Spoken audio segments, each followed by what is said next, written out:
allowed the two children to attend the budget every year. It's okay. Off your mind. It's okay. Off your mind. Chai! Now wow, people wey suppose talk truth to power don't off mind. And if we talk, now 500,000 they go summer us, call them hate speech. But fear not, my ego don't come. Ingo torchlight every corner, nooks and cranny of all these bad people where they spoil our country.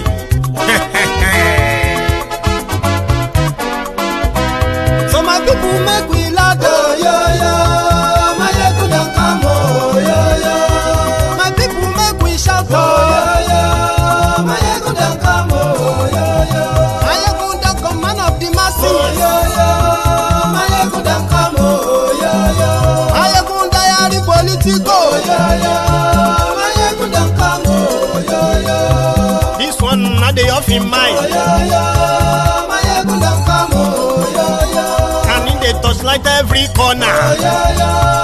My ego don't come, oh yo yo. Okay, some people be they holla say they want the power. Chai, them be promise us say we go get light and power. Them hustle sote they can't get the power. But now they know they do anything with the power. Every day, dollar just they get it higher power over naira. See them talk say make we off mind, but thank God say my ego don't come. So my people make you loud, oh yo yo. My ego don't come, oh yo yo. My people make we shout, oh yo yo. My ego don't come, oh yo yo. My ego don't come, man of the masses, oh yo yo. My ego don't come, oh yo yo. My ego diary politico, oh yo yo. My ego don't come, oh yo yo. This one not they off in mind, oh yo yo. My ego don't come, oh yo yo. Person where they do evil, no one make person talk. Them say that my yegun, that man too they talk. He too they talk. Say my yegun diary, he dey hot like pepper. But every day then they take money in bulk. Poor man picking, they the street they hawk. Still them talk say make we no talk. But thank God say my yegun don't come. So my people make you loud, oh yo yo. My yegun don't come, oh yo yo. My people make you shout, oh yo yo.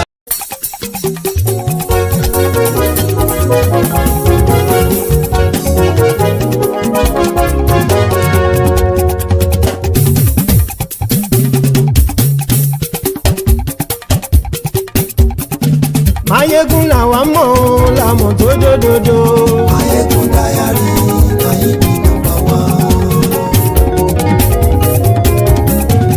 Mayegun làwa mọ̀ làmọ̀ tó dòdòdò. Mayegun diary ayé bí nọ́mbà wá. Mayegun ti dé o ọ̀rẹ́ ara yìí. Mayegun diary ayé bí nọ́mbà wá. Lórí Facebook lórí YouTube. Mayegun diary ayé bí nọ́mbà wá. Gbogbo bó ṣe ń lọ ni Mayegun já wa sí. Mayegun diary ayé bí nọ́mbà wá. Àṣírí ọ̀jẹ̀lú kì í bò níbẹ̀ o.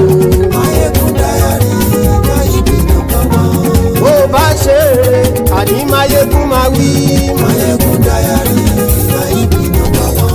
Ó sì tún ṣe eré wàá gbọ́ níbẹ̀ o. Mayegun diary ayé bí nọ́mbà wá. Mayegun diary politico. Mayegun diary ayé bí nọ́mbà wá. Godfatherism kò sí lọ́rọ̀ Mayegun. Mayegun diary ayé bí nọ́mbà wá. Ẹ farabalẹ̀ sẹ́ o kẹgọ́rọ̀ lẹ́nu o. Mayegun diary ayé bí nọ́mbà wá. Àní Mayegun làwa mọ̀ tó dòdòdò. Mayegun diary ayé bí nọ́mbà wá.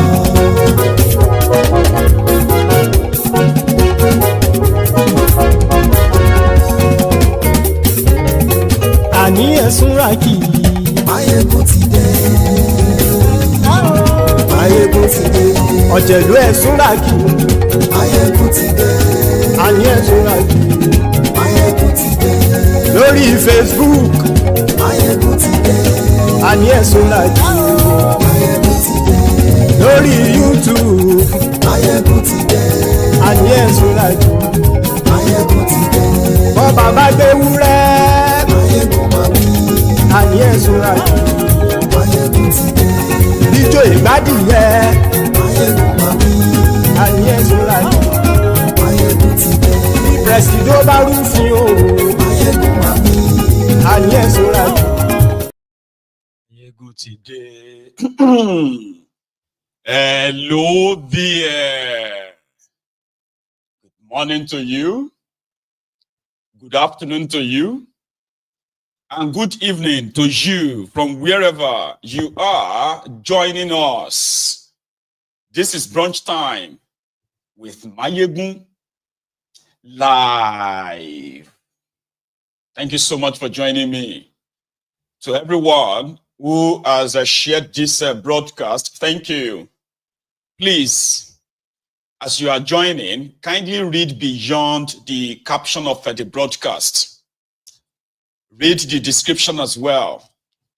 Like it, share it, invite your friends, invite your not so friendly friends. Tell all of them that Máyégún today. Yeah, thank you.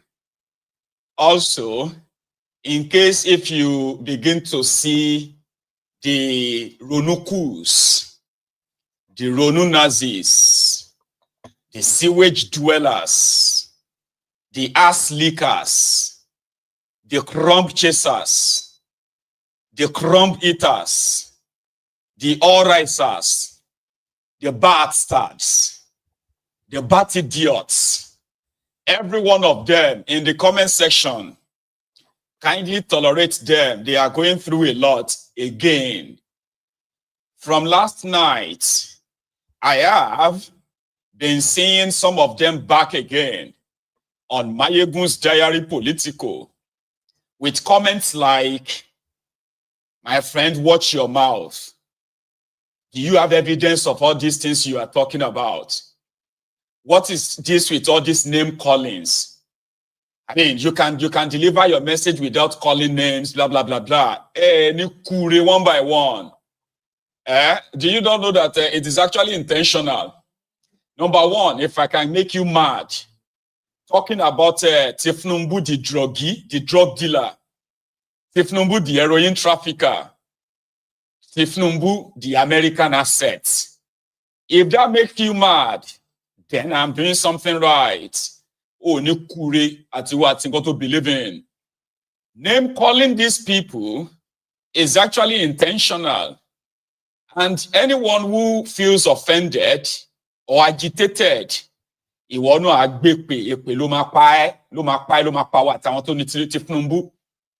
for example, just in case if you are new here, there is actually a prayer session also for thiefnubu on this platform. Something like this. Since when I born, you never seen this kind of abuse before. Tinubu, I must abuse you. Tinubu, number one, Oguokiyapa. Tinubu number two, Oguokiyama. Tinubu number three, Oguokiya your children. Tinubu number four, Ogugo bury all your family. Tinubu is a god to you. A god to you. Tinubu is a god to you. And Wausa. Just so you know, on this platform, anything that has to do with APC, Egbekegbe is cost. If you by any chance, right, try to defend them, now Google kill you too. It is as simple as that. You can say the same thing back. You know what I mean? The thing here is that what APC, Egbekegbe represent is evil. And there is, I mean, they've proved that many times. And that is why people like myself, we are not afraid. I am not afraid of them.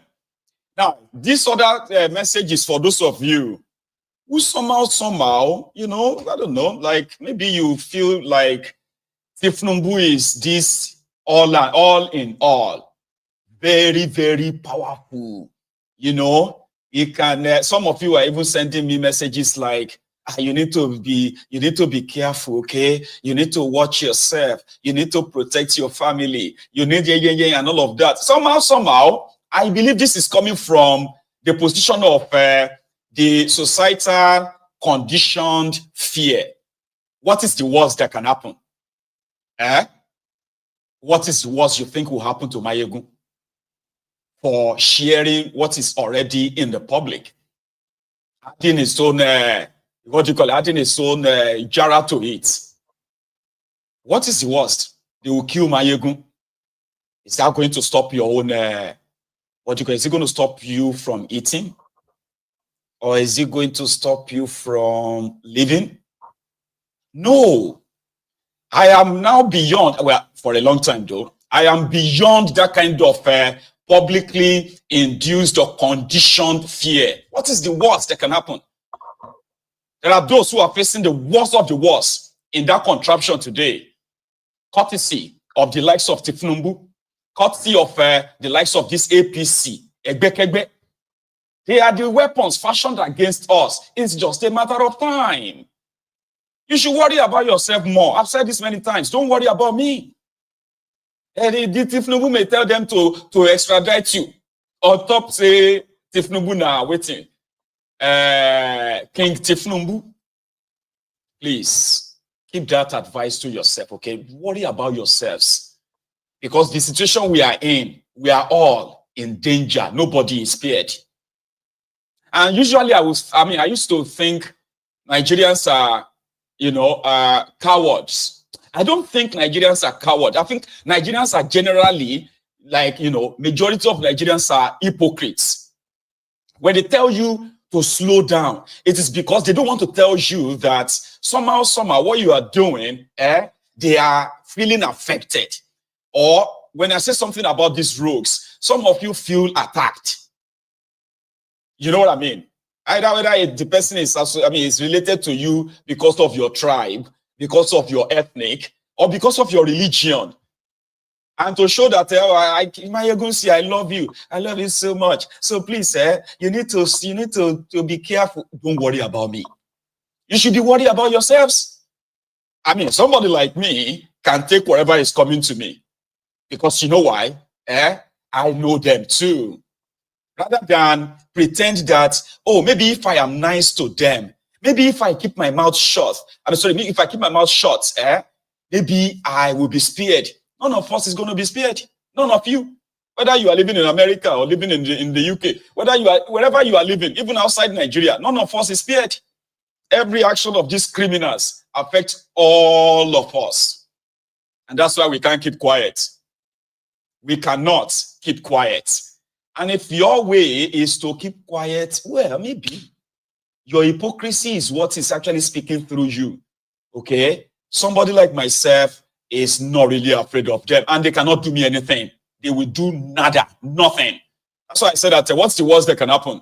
They will kill Mayegun, and the rest of you will be like, they've killed that guy. Oh my God. If I die, I'm not dying for you. Just know that. I am doing this because my children should not exist in the world where the likes of thiefnubu is seen as a leader, ruining millions and millions of lives. So if I have to use my voice, okay, to tell the world what is already out there, to elaborate, to expatiate it, I will do it without any blinking. I won't blink. I hope we are clear, right? Good. Another thing, somebody was like, I actually got rid of the idiots. All these things you are saying, they are lies. You don't have any proof as Olori Buruku. The proof we yakpa. And that's what we are going to do on this platform this afternoon, this brunch time today. There is nothing that you are going to hear on Mayegun's Diary Political that is not publicly accessible, publicly available. There are others who believe that thiefnubu couldn't have been a drug dealer, heroin trafficker, and America would not have arrested him. That is how much of the stupid ignorance that they have spread, which a lot of you are so loud in your stupidity as well as your ignorance. America doesn't actually really jail all criminals. Do you know that? No, they don't jail all criminals. Some of them are actually turned to assets that will continue to what? To snitch for them. Somebody said, CIA can never have confirmed that thiefnubu is the asset. Okay. The court paper showed that they said we can neither confirm or deny Because if we tell you or release the document on thiefnubu, it's going to affect the national security of America. That's all we need to know. What is that thing that the CIA, the FBI, the DEA, and the rest of them, what is it about thiefnubu that they do not want the public to see? Over 70,000 pages of thiefnubu's criminal record in America is yet to be released. But there are a few of them that have been released already in the public. They are already in the public domain. Some of them as well, they have been declassified too. And that is why we have to keep it, we have to keep it pretty much open. So if reading it is going to make you be like, FBI is going to come and arrest me, FBI is going to come and kill me, they should better kill you before thiefnubu's agenda finally kill you, kill your family, because that's what they are doing in Nigeria right now. Our loved ones are trapped in the hands of APC, evil APC, in Nigeria.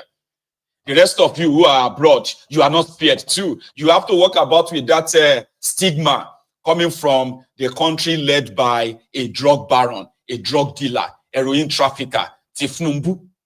That's the truth. It is the truth. It is in the public domain. There's nothing called defamation of character. If thiefnubu feels like his personality is being defamed, defamation of character, tell thiefnubu to sue me. Sure you get? He can't. Drug dealers don't sue people because they would have to prove that indeed all the publicly available documents that showed all their activities, the one they the one they have themselves deposed to, right? They would have to come back and say it's a lie. I mean, it's not true again, which they can't. And that is why thiefnubu continued to say, if they release his documents, if they release his records, it is going to cause irreparable damages to him and to a lot of people. Maybe to the FBI, maybe to the CIA, maybe it can actually bring down, a lot of institutions in America too. And that's exactly what the CIA, that's what they said in their court paper.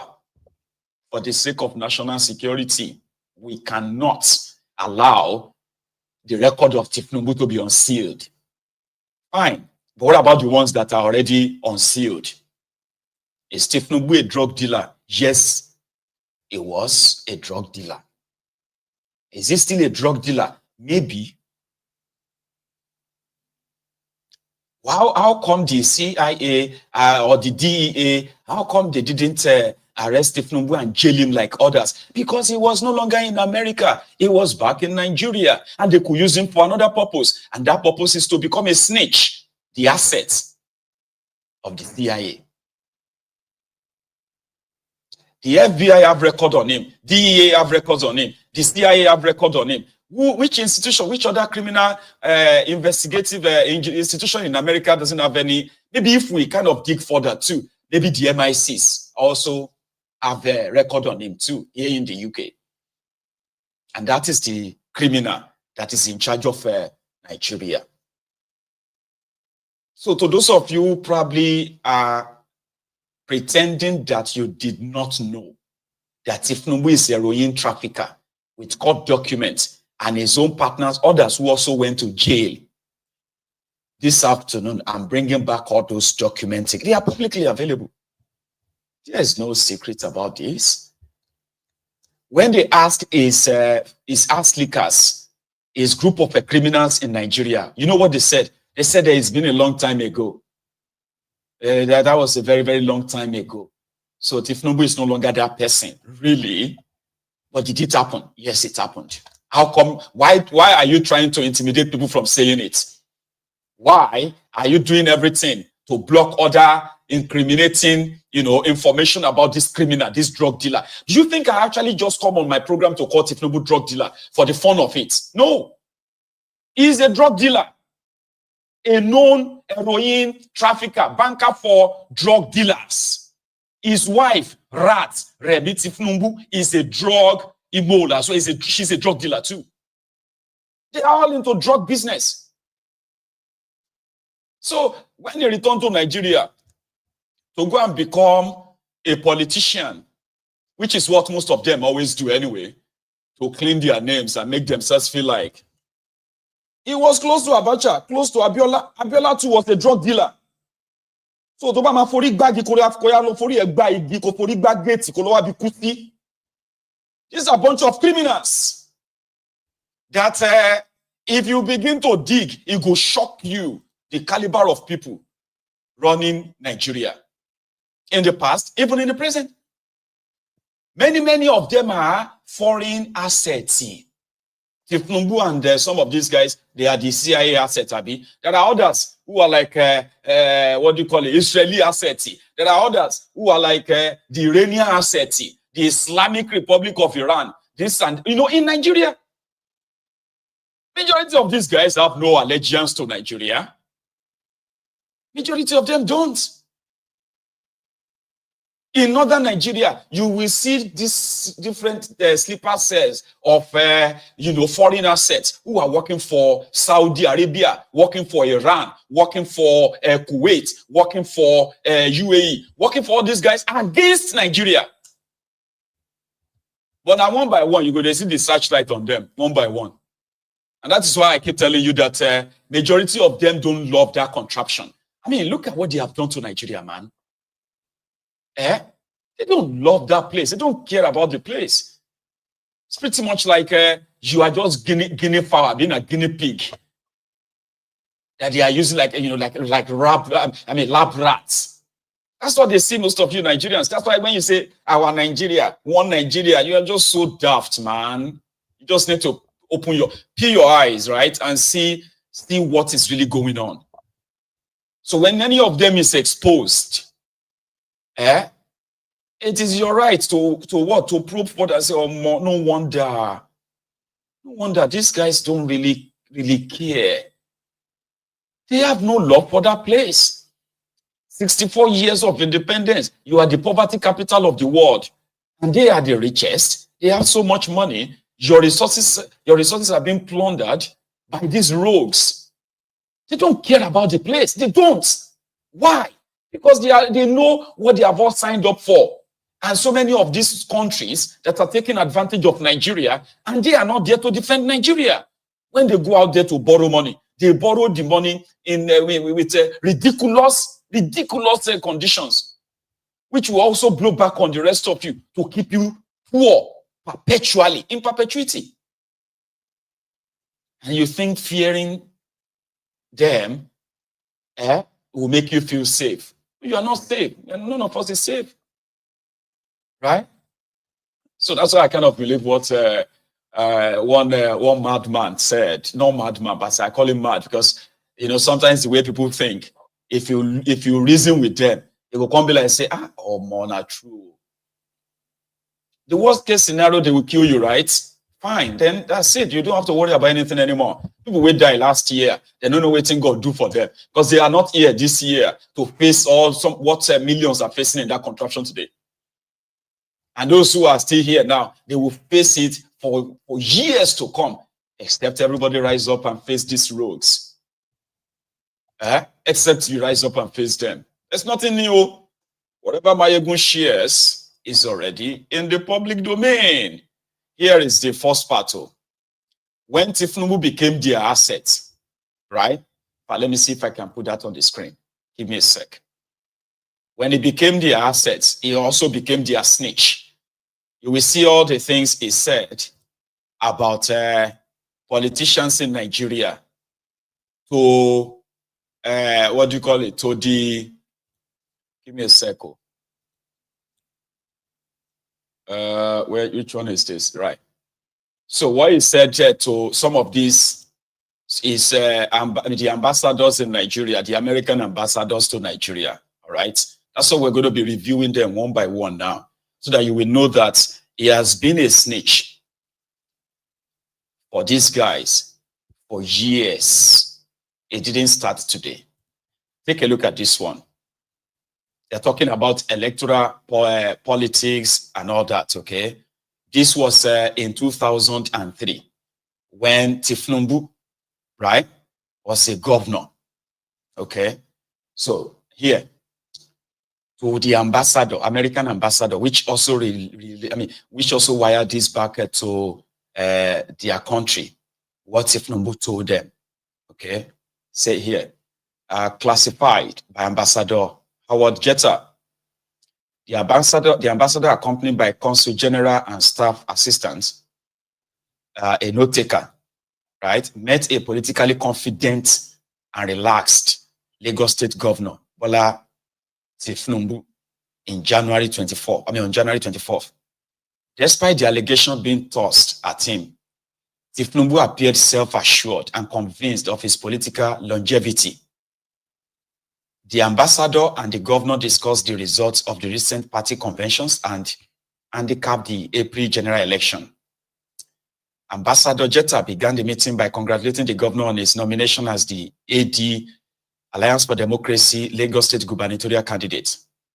The governor responded. This was a classified information before it got declassified, though. Are you with me? This was supposed to be like something that shouldn't be in public, but eventually people who have been fighting to expose the rot in Washington, D.C., right? They eventually declassified them, but WikiLeaks fed us some of them too, okay? So he said the governor responded modestly, but stated that it was virtually unopposed. You remember that was the time he already killed Funshaw Williams. So when asked about his former deputy governor and now staunch foe, Tinubu said that Bokno Akerele joined the ANPP. Not finding success there, she skipped to the NDP, where she will likely be the gubernatorial candidate. So despite having supported the presence of additional political parties, Tinubu now expressed concern that there were too many parties. Instead of strengthening democracy, he feared the presence of roughly 30 parties will weaken democracy and perplex the Nigerian electorate. On a practical level, the governor said, it is difficult for the Independent National Electoral Commission to manage with so many parties. Minor tasks like constructing comprehensible ballot pose a challenge. He continued that INEC's problems are compounded by insufficient funding to prevent voter fraud. The ambassador agreed that funding was a serious issue, but gave a different perspective, saying INEC's challenges could, if overcome, be viewed as precedent-setting, ultimately strengthening democracy and establishing example for future elections. So this was supposed to be Nigeria election, okay, where America shouldn't. It's none of their. It wasn't their business. So, or call who felt comfortable discussing this with the ambassador. Then, asked about the recent PDP convention, Tinubu stated that the outcome was uncertain, even up to the time the ballots were cast. Adding suspense to the PDP convention, important governors such as Katsina Yar'Adua and Kaduna's McAfee went in their support for Obasanjo. The opposition to Obasanjo was understandable, according to Tinubu. On the policy front, Obasanjo underperformed in several areas, most profoundly on the budget and resource allocation. According to Tinubu, Obasanjo lowballed the price of oil in UN budgetary projection. The FY02 budget, he said, was based on $18 per barrel, but oil sold at over $22 per barrel for most of the year. Tinubu asked where the difference was being deposited, subtly accusing Obasanjo of malfeasance. The ambassador asked Tinubu what he thought of Obasanjo's troubles leading up to the PDP primaries, playing both sides of the fence and contradicting his prior comments. The governor said the 2000s intra-party troubles were designed to teach him a lesson. The party always intended to re-elect him, but wanted to remind Obasanjo to whom he owed allegiance. So the governor said that Obasanjo's trials and tribulation have been a serious wake-up call. An outstanding question is whether Obasanjo will honor commitments made during his moment of desperation at the PDP convention. Tinubu explained that Obasanjo would destroy his own legacy if he seeks revenge against Atiku. Obasanjo's ego is big, Tinubu said, but is smart enough not to challenge Atiku. In fact, in the next administration, Atiku will gain more prominence and power, possibly in the form of a deal in which Obasanjo will be the traveling statesman and Atiku will spearhead domestic policy. So the ambassador asked about ANPP's presidential candidate, Muhammadu Buhari's prospects in the southern states. Tinubu said that Buhari possibly could do well in the south-south, but not in the southeast or southwest, where religion is less important than personality, political record, sentiment, and emotions. Tinubu estimated that Buhari will garner 33% of the vote overall, but will not win any Christian votes in the north. As it now stands, the oil dichotomy bill will mobilize the north against Obasanjo if he gives away too much, Tinubu said. Only Buhari could concede the continental shelf and get away with it. So this was about election, remember? So Tinubu revealed that Alex Ekweme was actually the AD's preferred PDP candidate and expressed regret about his defeat. So the governor said that the AD wanted Ekweme to run and even win because he was a civilian and civilian governments are more responsive to governor's interests. But Tinubu said that Ekweme did not have a chance because he made critical blunders early on, including insufficient funding and starting his campaign too late. So the ambassador led the governor down a discussion of other winners and losers in the electoral season thus far. Both the ambassador and the governor agreed that the biggest winners were the governors and Atiku, who proved their relevance and weight in the primary process by controlling Obasanjo's fate. National Security Advisor Aliyu Muhammad Gusso, remember, was a bigger loser, Tinubu said. He now has no prospect in government for 2003 and is out in the political court struggling for his survival. So Ambassador Jetta pointed out the IBB didn't deliver and was possibly the biggest loser of all despite having his tentacles in 5 parties. So Tinubu agreed, saying that IBB was hitting like beef between 2 slices of bread. Tinubu said that IBB's problem began when Atiku refused to take IBB's bait to break with Obasanjo. He then considered that if Atiku himself had decided to run, Tinubu was planning to be Atiku's vice presidential running mate. So Ambassador Jetta shifted the discussion to state and local politics, asking the governor's thought on political hotspots. The governor said that election violence in Kwara State was inevitable because ANPP's governor Lawal was willing to play hardball in order to win the election. Tinubu postulated that Governor Lawal and PDP's Olusaraki would likely split the vote in the center of the state. Lai Mohammed, former Tinubu's chief of staff, will be strong in the south, while the northern part of the state will be up for grabs. So the governor also predicted problems in Anambra, Enugu, Plateau, and Kaduna. In Kaduna, Governor Tinubu said he expected the AD candidate to win. Note, not likely. End note. He is also expecting AD victories in Borno and perhaps even Benue states. Note, Borno is possibility, but Benue is out of range. End note. So with his path to re-election relatively clear, Tinubu's most serious opponent is his own past and allegation of forged educational degrees that continue to hound him. More recent allegation that Tinubu forfeited $460,000 in the US to avoid charges of money laundering and even narcotic trafficking are the latest unconfirmed scandals. However, Tinubu appeared confident during this recent session.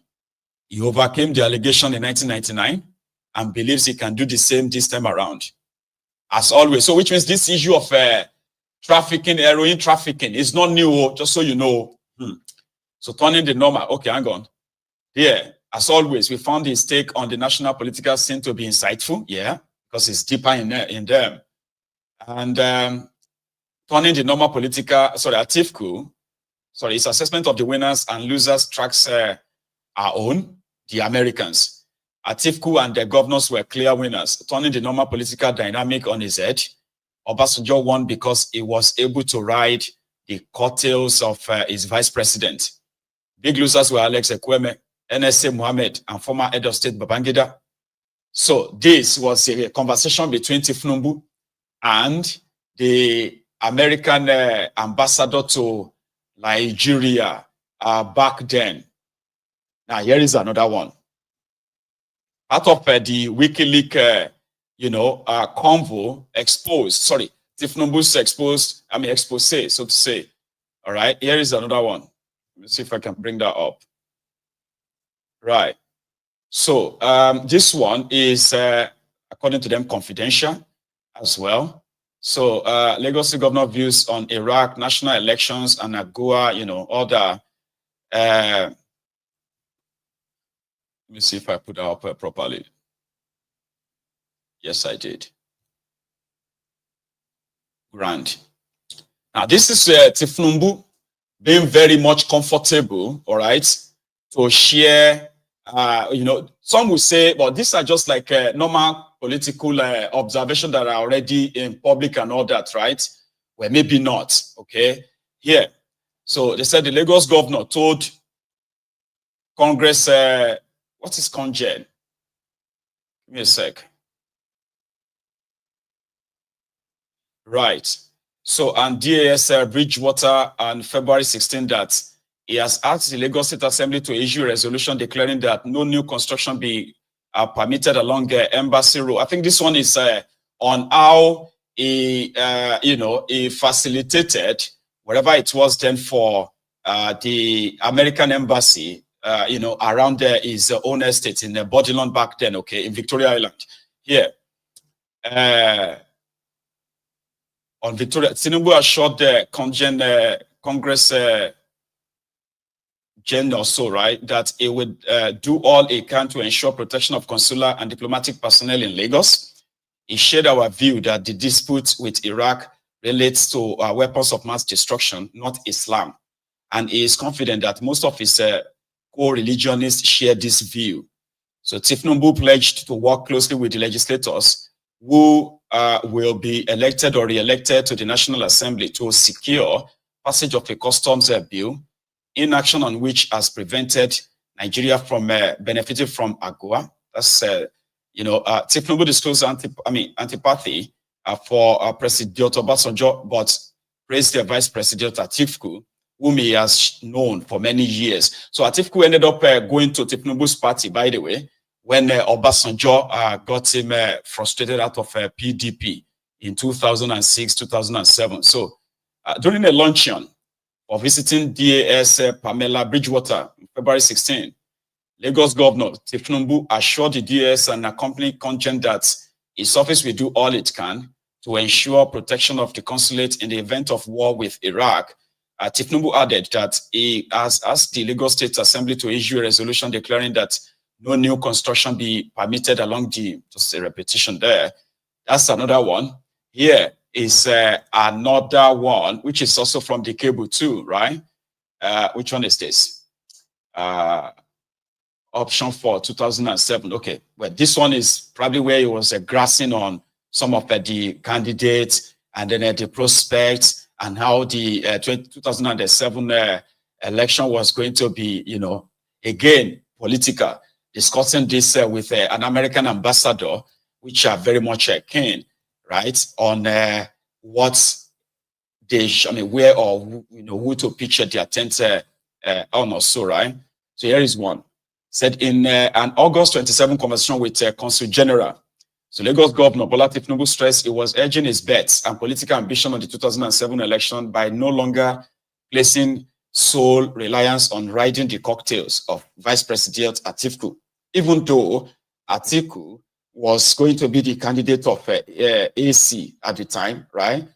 But thiefnubu confessed to this ambassador or consul general then that is not really like banking on, you know, so thiefnubu sensed that Atiku's stock was declining and could descend further.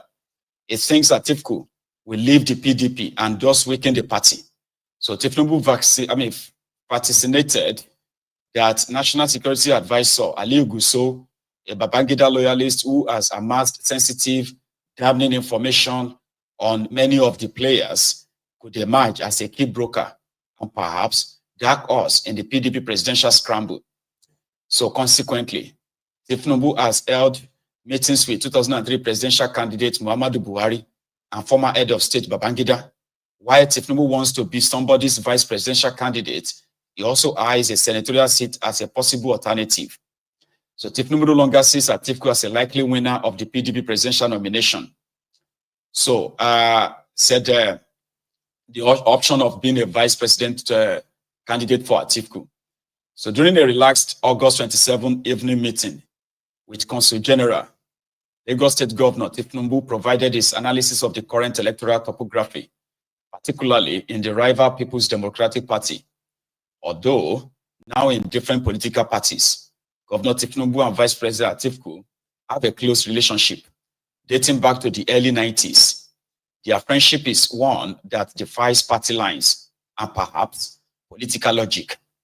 Whispered in the back room as well as heard in the public domain by less discreet tongues has been the possibility of an Atiku-thiefnubu ticket under the banner of a new progressive party. In the past, thiefnubu has talked with verve to us about this option. At this last meeting, however, he was more cautious. thiefnubu was noticeably less sanguine about Atiku's presidential chances. thiefnubu's position within the PDP, Atiku's position within the PDP has weakened considerably. thiefnubu assessed. Atiku has lost his grip on the National Executive Committee as President Obasanjo has successfully esconded loyalists there. Obasanjo is also applying heavy pressure through the EFCC on Atiku's other main intra-party allies, the PDP state governors. Tinubu felt that many of these governors will wield under the pressure and make amends with the president, thus further undermining Atiku's position within the party. Tinubu maintained it would take a political miracle for Atiku to gain the PDP presidential nomination. Alternatively, if Atiku left the party, his exit would be precipitated by a defeat for the party nomination. The faction born of defeat will not augur well for the fate of the new party Atiku will form, thiefnubu forecasted. Nonetheless, in the next breath, thiefnubu voiced eagerness at joining Atiku in a different party in order to fight the Obasanjo machine. thiefnubu observed Obasanjo was almost an neuralgic about former head of state Babangida becoming the PDP nominee as about Atiku's possible ascension. Given this feuding triangle, thiefnubu thought each man would do his best to play the other two against themselves. This three-way tug war might not produce anything but a political stalemate, requiring a compromise candidate. Enter NSA Aliyu Muhammad Gusso. Tinubu commented that Gusso has strong ambition, but is careful not to encroach on turf staked out by Babangida, Gusso's mentor. However, Babangida will give Gusso a nod if Babangida himself was foreclosed. Babangida would rather see a loyal surrogate than an Obasanjo proxy win the prize. Additionally, Gusso, as NSA, purportedly has dossiers embarrassing to both Obasanjo and Atiku, Tinubu maintained. At the right time, Gusso could brandish these files to douse Obasanjo's and Atiku's ardor while promoting either Babangida's or his own ambition. The benefit that Gusso would serve to the likes of Babangida, Obasanjo, and Atiku is that among the major players, he knows how to keep secrets and he will be least likely to publicly hear others' dirty linen. Vice President Buhari, in light of Atiku's mayor, thiefnubu has begun to edge by holding discussions with Muhammadu Buhari of the ANPP about the vice presidential slot on a Buhari ticket. Buhari finished second to Obasanjo in the highly controversial 2003 elections. What was not controverted by most objective analysts was that Buhari won a sizable majority of the northern vote. If he is to run again, he needs a southern vice president candidate who can command a large voting bloc. Assuming he continued to control the north in 2007, all Buhari needs to take the election is to win one of the three southern states, thiefnubu calculated. So thiefnubu said his command of the AD in the southwest and his close connections with 4 of the 6 south governors, Ibori of Delta, Igbinedion of Edo, Ata of Akwa Ibom, and Alamesia of Bayelsa. All of these guys were, 2 of them were convicted of, looting. They are a bunch of looters and criminals though. Ata, Igbinedion, Ibori, Igbinedion, and Alamesia, except for Ata, who eventually got a plea bargain for looting their state. They are all friends to Tinubu, by the way, so it makes him an attractive partner to Buhari. The drawback to teaming either with Atiku or Buhari is that this will produce an all-Muslim presidential ticket. Why Tinubu did not see this as a big problem with Atiku, due to Atiku's noted religious laxity and his pro-Western outlook, it would be a heavy cross to bear for a Buhari-Tinubu ticket because of the perception in many southern Nigerian minds that Buhari is a religious zealot. Because of this factor, Tinubu asserted he had begun to shift his focus, which had been exclusively on the vice presidency, to see the Senate as a nice place to land upon exiting the governor's mansion. To be a Senate president, Tinubu said he is seriously considering the Senate in 2007.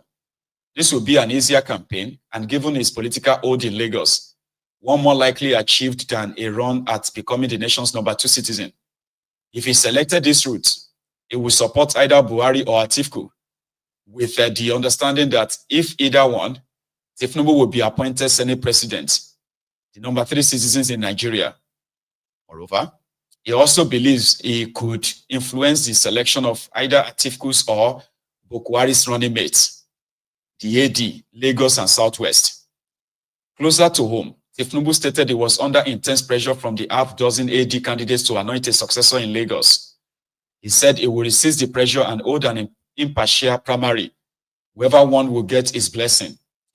The governor revealed, however, that local electoral politics was making a casualty of orderly governance in the state. State commissioners with gubernatorial ambitions had their knives drawn at each other and were rapidly factionalizing the party and government. Tinubu said he might be faced, for the sake of ease and Lagos state government sanity, to demand all potential candidates resign their government positions. Despite this turmoil, Tinubu expressed confidence the AD would recapture the Lagos gubernatorial seats. He also predicted that the AD would have a good chance in the other southwestern states, particularly Ondo and Osun, where the one-time PDP governors have distinguished themselves by their ineptitude. So here is their own comment. Reading the writing on the wall and getting a good sense of its likely conclusion, Tinubu is exploring options other than his old friend Atiku. Although Tinubu expressed confidence and felt himself to be in a strong position to influence national politics, reality might be a lot less generous. Currently, the options to realize his vice presidential ambition are thin and getting thinner. He maintains a degree of popularity in Lagos. His strategy to concentrate on running for the Senate for Lagos and on shoring up the AD in the Southwest are less expansive than what we have heard from him or prior meetings. They are also much more realistic. End of comments.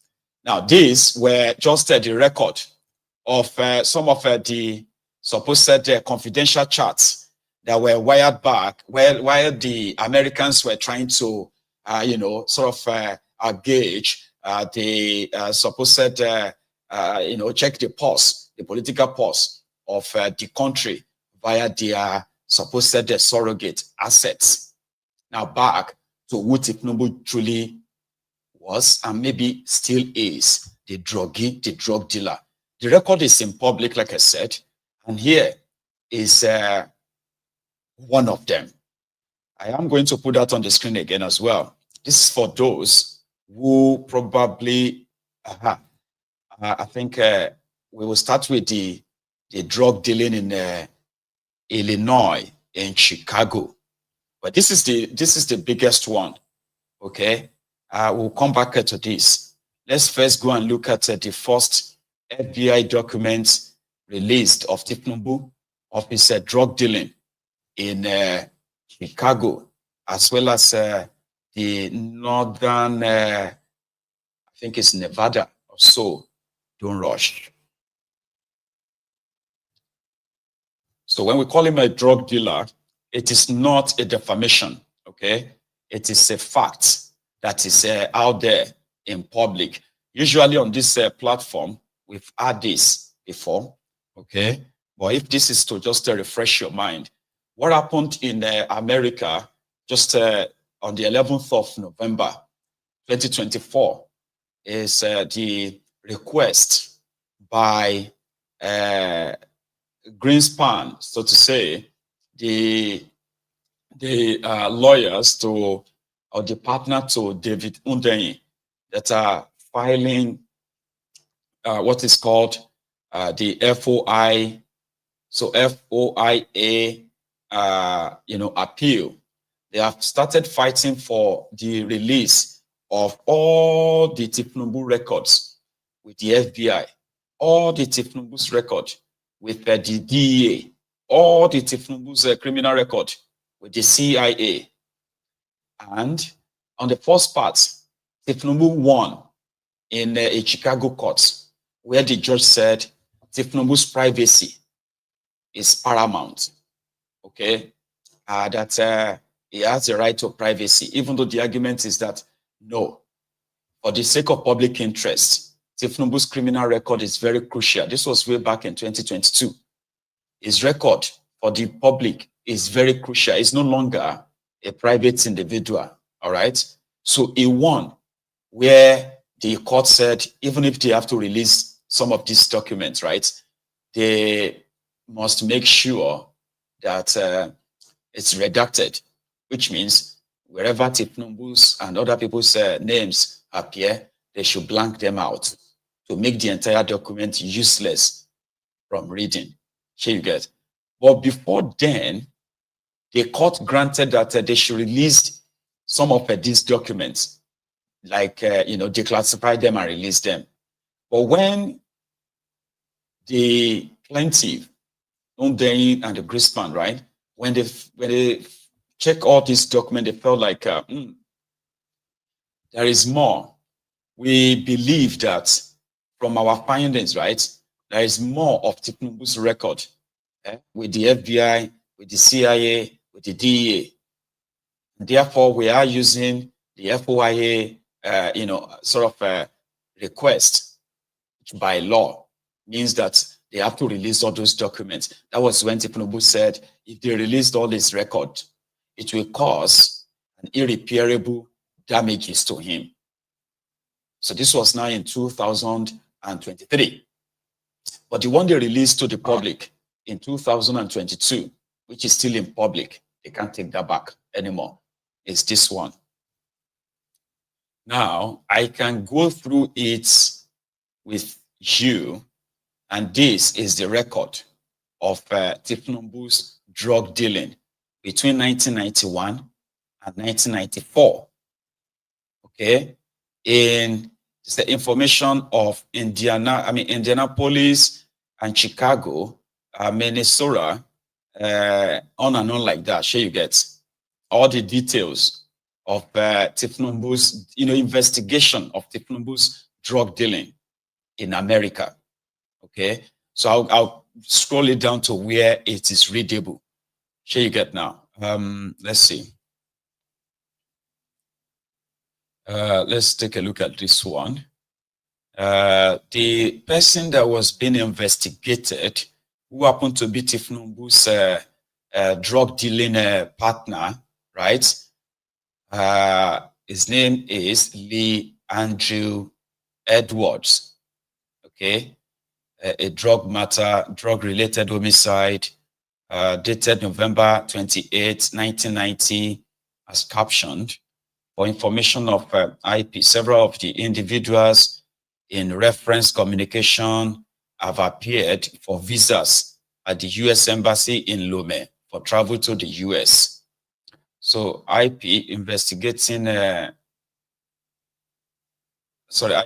will expeditiously advise intelligence research of the DIU if the subjects and the companies are definitely tied to drug smuggling and or captioned case. So look at this, right? Now, I'm going to scroll it down to where it is readable, okay? So Department of Justice, Federal Bureau of Investigation, communication message from, again, these are just like the intro, okay? Intro to what you are still going to see, right? Again, let's keep going. See? Okay, let me see if I can read this out.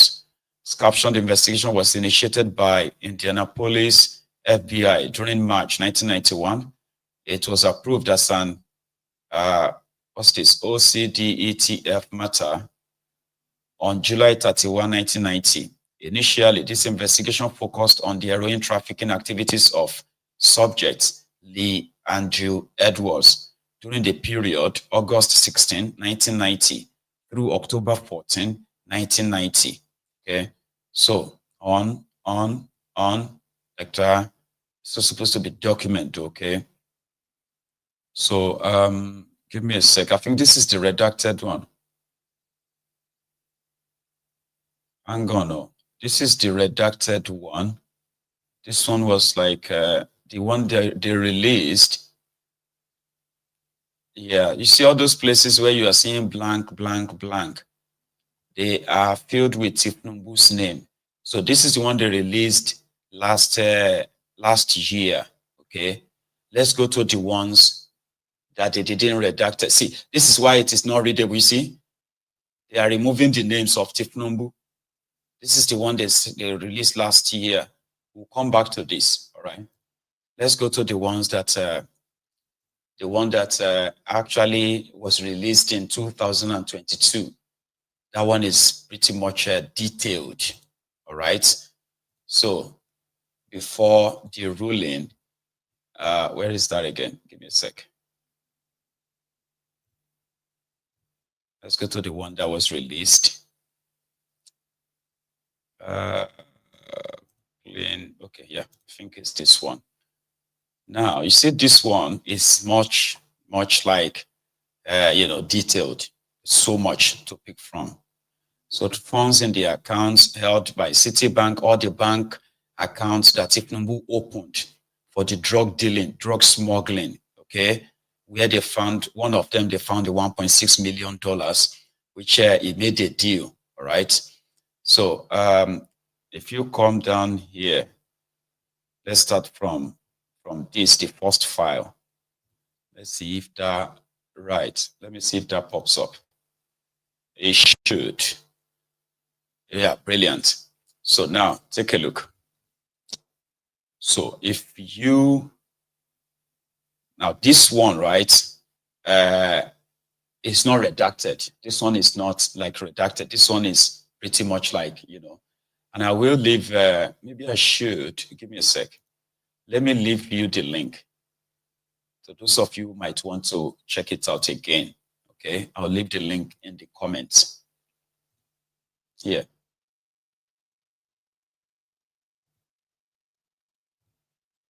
Now this. So in the docket, where is that again? So this is a verified complaint for forfeiture. This was supposed to be, the forfeiture process of the proceeds of heroin trafficking, which Tinubu and his gang referred to as Tinubu not paying taxes, IRS. No, it's not IRS. This is the drug forfeiture case, which document is now public, has been public for over 2 years now. So the court has venue in this matter pursuant to USC 1355 because criminal activity giving rise to the forfeiture action occurred in this district. This complaint is verified by the affidavit of Special Agent Kevin Moss, which is attached here to and incorporated by reference in this complaint. As is stated more fully in the attached affidavit, beginning as early as 1988, Adegboyega Muiz Akonde, with others, operated an organization which distributed white heroin, a controlled substance, under Title 21 of the United States Code. As is stated more fully in the attached affidavit, this distribution operation was conducted in a large scale and the proceeds of the operation were substantial. The defendant funds represent proceeds of this operation or property involved in money laundering. By reason of facts set forth above and in the attached affidavit, there is probable cause to believe that the defendant funds represent proceeds of narcotic trafficking and further represent property involved in money laundering in violation of 18 U.S.C. 1956 and 1957. The defendant funds are therefore forfeitable to the United States pursuant to 21 U.S.C. 881 and 18 U.S.C. 981. So, wherefore, the United States requests that the defendant funds be proceeded against for forfeiture, condemnation, the warrants of seizure, monition issue, and that due notice be given to all interested parties to appear and show cause why forfeiture should not be decreed. The court adjudged the decree that the defendant funds be forfeited to the United States and that defendant funds be disposed to according to law. So this was the forfeiture that they are telling you that it was IRS, that it wasn't for drug, it was for drug. Here is the second one. This is where the investigation for homicide, people got killed as well by these drug dealers, thiefnubu and his gang. Okay, so here is what I believe. One sec. So United States District Court, Northern District of Illinois.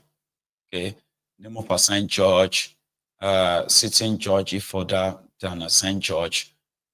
United States of America versus funds in account number. Here you get.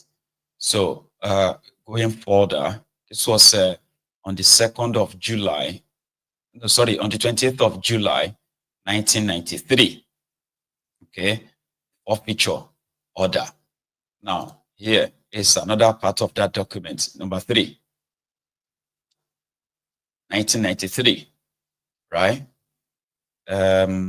Here, if you take a look at this, you look at United States of America, it's plaintiff, funds in accounts number 263226-700, held by First Heritage Bank in the name of Bola Tinubu. Funds in accounts 094-83134, 3948-3396, 465027 in the name of Bola Tinubu or Compass Finance and Investment Co. Funds in account 52050 8945-1952, held by Citibank International in the name of Bola Tinubu, defendant. The United States of America by statutory, Michael J. Shepard, United States Attorney for Northern District of Illinois, requests that the court review the verified complaint filed herein, a copy of which is submitted herewith, and make a finding of probable cause and issue an order relating to execution of the seizure and service of the warrant of seizure, admonition, and in support states. This is an in rem forfeiture cause brought pursuant to 21 U.S.C. 881 and 18 U.S.C. 981, which provides for the forfeiture of property representing proceeds of drug trafficking and property involved in money laundering. A verified complaint and affidavit allege that the property bought to be seized in this case is subject to forfeiture under this provision. 2. Although Rule C3 of the Admiralty Rules, which governs this in rem casu, explicitly provides that judicial review prior to issuance of warrant of seizure is not required.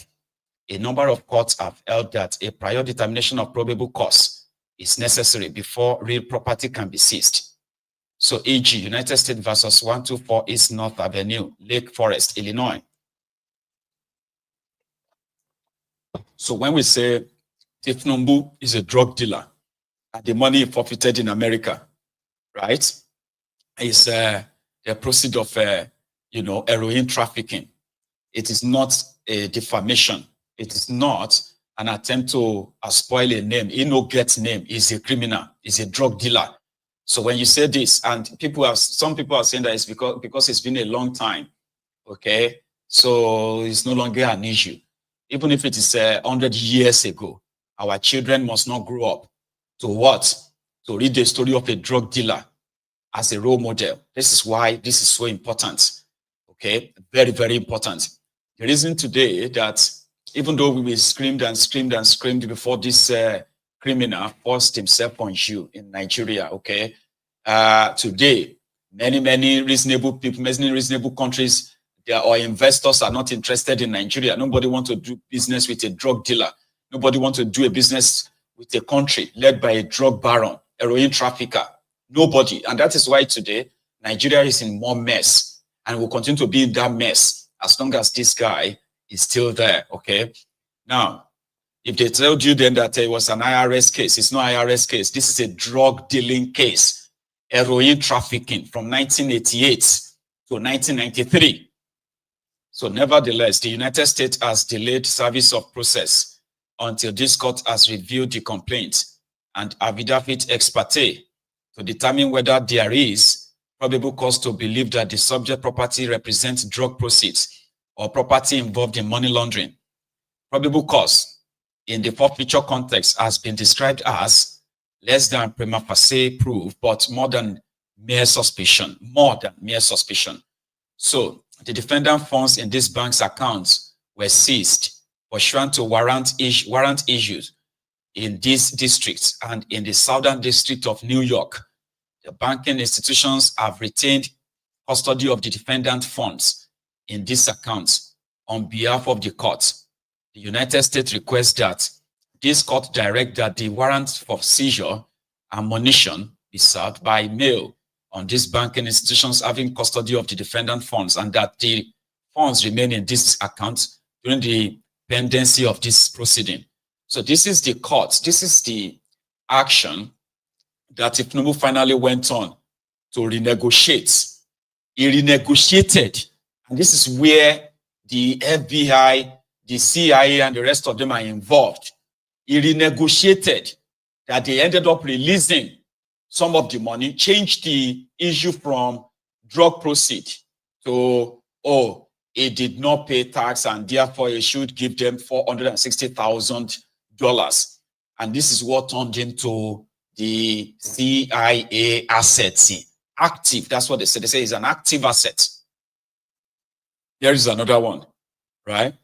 So the proceed of some of these bank accounts as well, they said, order, this matter is there, it's before on the ex parte, is before the court on the ex parte motion of the United States for a finding of probable cause to believe that the defendant found in this forfeiture action is subject to forfeiture under 21 USC section 881 and 18 USC 981, and for another relating to the execution of process in this matter. The court has reviewed that the verified complaint filed herein, having been fully informed in the basis for this motion, hereby finds that there is probable cause to believe that the funds described in the complaint is subject to forfeiture on the United States pursuant to 21 USC and 881 and 18 USC and USC 981. Accordingly, it is hereby ordered that the United States Marshal shall hereby have authority to execute the warrant of seizure and monition issued pursuant to Rule C of the Admiralty Rules by serving the warrant by mail on Citibank and First Heritage Bank, which shall be deemed the substitute custodians of the defendant funds for the United States Marshal, and who shall hold the defendant funds during the pendency of this proceeding until further order of court. It is further ordered that upon execution of the warrant, as set forth above, the United States Marshal shall give due notice to all interested parties. So you see all this forfeiture. This was on the 18th of August, 1993. Okay. So all of this, right, they are act of Tinubu's involvement in heroin trafficking, white powder, it's called. Now here is a designation of Attorney Marshal A. McClellan as U.S. Attorney. Here's number 6 of it. Let's go to that one. So again, it involves thiefnubu. They've not redacted. They couldn't redact this one. Okay. Here it says H. Stuart Cunningham, Clerk, United States District Court, Northern District of Illinois, 219 South Dearborn Street, 20th floor, Chicago, Illinois, 6064. So U.S. versus funds in 3 accounts. Okay. Here, say Mr. Cunningham, the above reference matter is assigned to Assistant United States Attorney Marshal 8 McClellan, whose telephone number is, please direct all communication to the above named assistant. This letter is not an appearance by the United States Attorney on behalf of any party, but is provided for informal purposes only. Now, underneath it, you see, the supposed attorney Cunningham.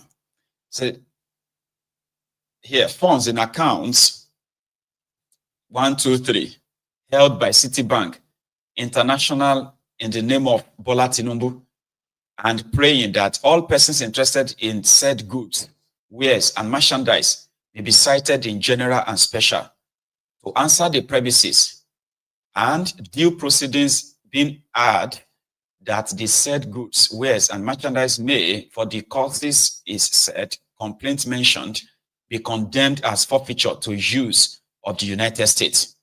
You are therefore hereby commanded to attach the said goods, wares, and merchandise, and to detain the same in your custody until further order of said court respecting the same, and to give notice by publication in the Chicago Daily Law Bulletin to all persons claiming the same, or knowing or having anything to say why the same should not be condemned as forfeiture to the use of the United States, pursuant to the prayer of said complaint, that they be and appear before the said court at the city of Chicago within 10 days after giving of notice.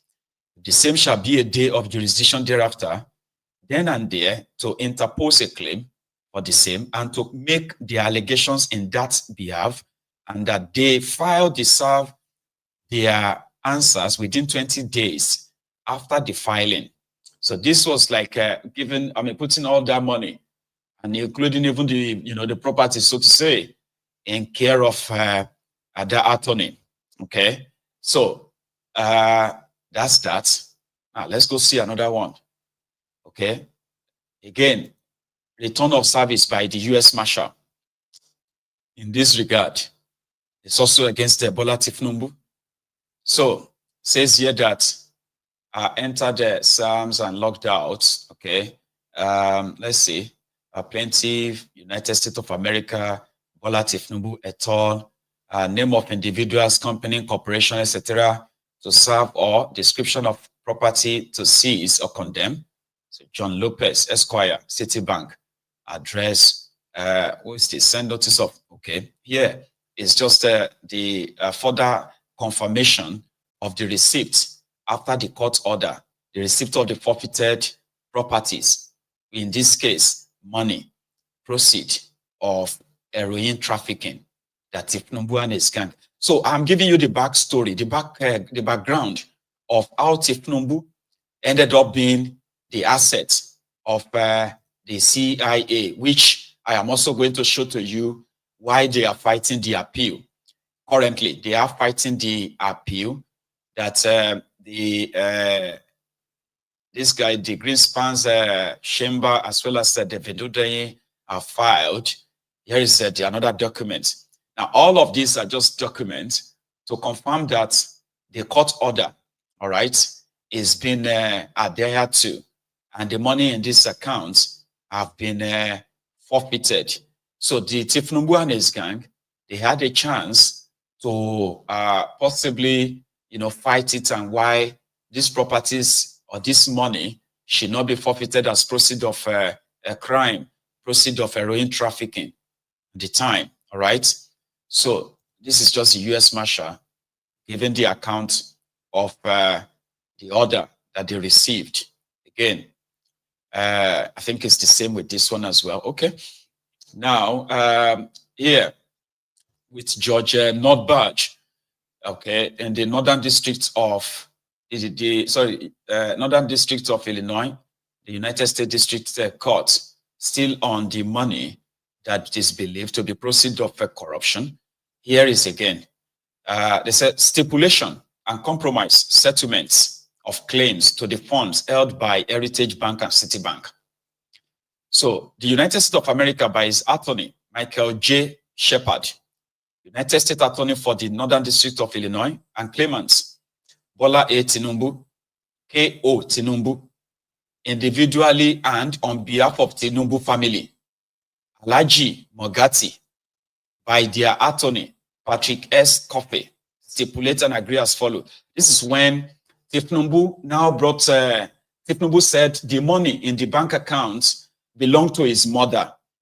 That his mother was the, okay, let me read that out anyway. Said, the United States filed a verified complaint for forfeiture against the funds in the above captioned defendant account because there was probable cause to believe that the property represented proceeds of narcotics trafficking or was property involved in financial transaction in violation of 18 U.S.C.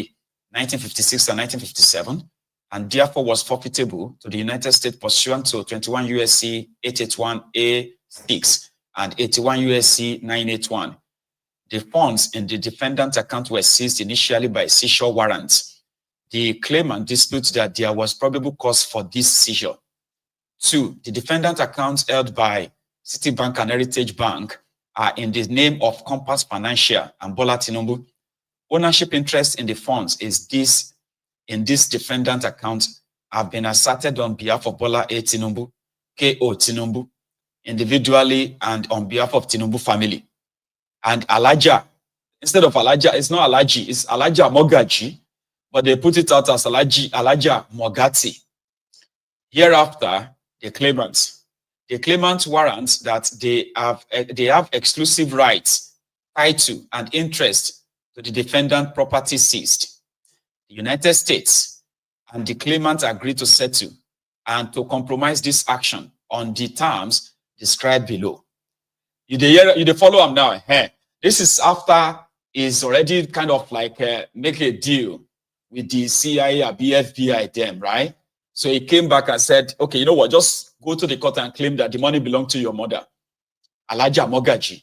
Alhaja Mogaji had $1.6 million paid into thiefnubu's bank account in America, 3 bank accounts, remember? So he said, the United States and the claimants agreed to settle and to compromise this action on the terms described below. The parties agreed that the funds held by Citibank shall be released to K.O. Tinubu, and the action filed against these funds held in the account by Citibank shall be dismissed with prejudice. The parties further agreed that $460,000 from the defendant account held by Heritage Bank in the name of Bola Tinubu shall be forfeited by the United States and disposed of according to law. The funds remaining in the account shall be released to K.O. Tinubu. The claimants, Bola A. Tinubu, K.O. Tinubu, individually and on behalf of Tinubu family, and Alhaja Mogaji, hereby release and forever discharge the United States, its officers, agents, servants, and employees, its heirs, successors, or assign from any and all actions, causes of action, suit, proceedings, debts, dues, contracts, judgments, damages, claims, and or demand whatsoever in law or equity, which the claimants, their heirs, successor, or assign ever had, now have or may have in the future in connection with the investigation, seizure, detention, forfeiture, disposition, and release of the defendant property. The parties further agreed that this court will retain jurisdiction of this matter for the purposes of implementing this settlement agreement. The United States and the claimant agree to bear their own cost and attorney's fees. The United States and the claimant states that they have read this agreement and understand this agreement and that they intend to be bound by its terms. Agreed, Michael J. Shepard. This was that moment. The moment that thiefnubu turned around and said the money they found, $1.6 million that they found in his 3 bank accounts, which was after the investigation into Edward Andrew, narcotic trade and the rest of that, all right, where Tinubu is linked. So Tinubu just said that the money is not my money, it's my mama's money. Remember, all of this, so it was in Nigeria, it wasn't in America. All other members of his narcotic trade and all of that, they've been arrested. They were in jail. So he was able to give the, the FBI, the CIA, the DEA, all of these guys, he was able to give them all they needed. He was able to snitch on his own fellow drug dealers. Okay? And then they were like, you know what? In that case, you have to work for us. You have to begin to work for us. That's how it became their asset. And they said, we are not going to say, oh, this money, the court will release the money. But it's going to now be under the IRS that, okay, you did not declare the money. Since you didn't declare the money, you have to forfeit 460,000 and you will take 1.1 million or 1.1 million and $40,000. So his mama claimed to be the owner of the money, who was kind of giving him the money, sending the money to him in America. Okay. And he was saving the money and saving the money. Okay. And to those of you who probably will know, in the late 70s, in the late 60s, early 70s, late 70s, 80s, especially in the late 70s and in the entire 80s, right? Drug dealing in Isaleko, that Abibatu Mogaji herself was also fingered as one of those drug dealers. And they are not just drug dealers in like selling drugs to people. They are like international drug dealers. Tinubu himself was sent to America for this same purpose. So when they flooded the Chicago, Illinois, and all these surroundings with their white heroin and all that, right? They needed somebody to be in charge of the account, to be managing the account. Even though it was recorded that, he was working as a non-commissioned or non-official something with the mobile. And he was being paid $1,200 every month as his own salary. But in his bank account, 3 bank accounts that he opened, including the one his wife also opened, he had more than, the money that passed through that account was like more than $10 million. The last one they caught when they started, when they confiscated the accounts, the properties, there were also properties they took from them, right? So when they took all these things from them, in the bank account, they had a combined balance of $1.6 million. Or before they could arrest him, he was back in Nigeria. In fact, he was already running to be a senator in Nigeria. So rather than arrest him and extradite him back to America, that was where they made their deal. That was when they all agreed on this, that, okay, you know what, we will let the case, we can make your case disappear. So when somebody said, when someone actually said that, Shay, do you have the evidence that thiefnubu, so the CIA, if they indeed accuse thiefnubu, or did they confirm that thiefnubu is their asset? I'll show you their court case on the 11th of November. Just wait too. I have, I think it's about 58 pages documents here to share with you. But let me put it on the screen again. So we have, hang on. I think it's this one. Okay, you know what? In order not to mix them up, I'm going to close some. Let's see. Right. So when FBI released the first set of those documents, right? Tinubu went back to court and said, no, they can't release any further documents. It will kind of like finish him totally. And he's right. In my own opinion, I think he's right to try to want to stop it. Hmm?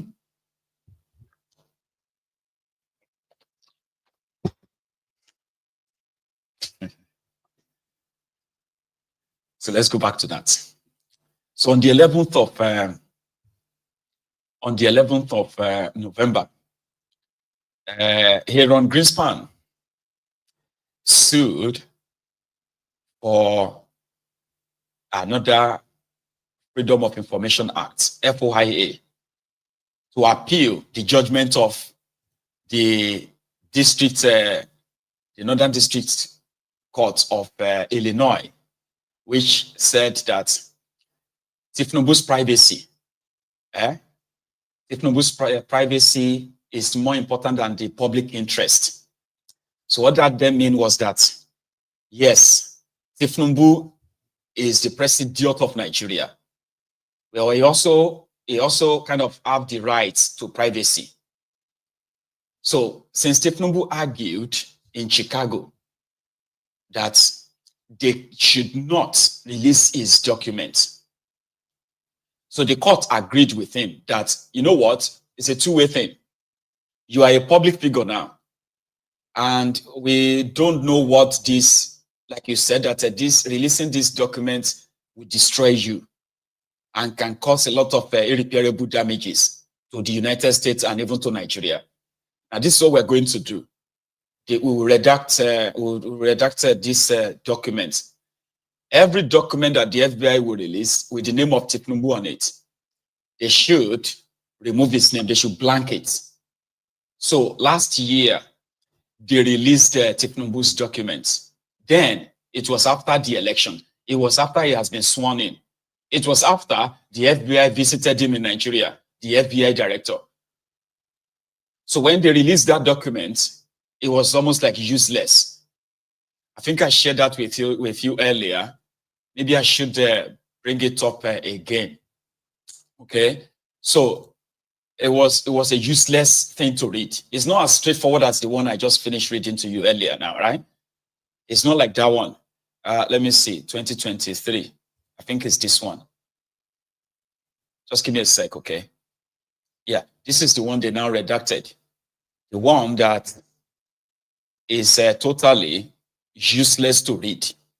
Okay, let me see if I can get out. Yes, I can. Now, take a look.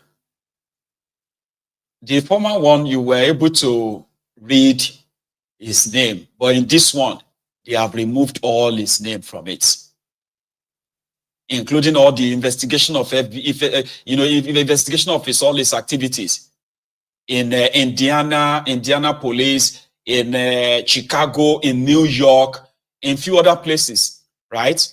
Where he was actually investigated, right? They removed that. They even removed what they investigated him for, FBI. Here you get now. They just blank the whole thing. It's so useless. You can't read it. See? It's so useless. This would have been all the information. Here you get, look at this one. Department made available a plastic see-through bag containing white powdery substance.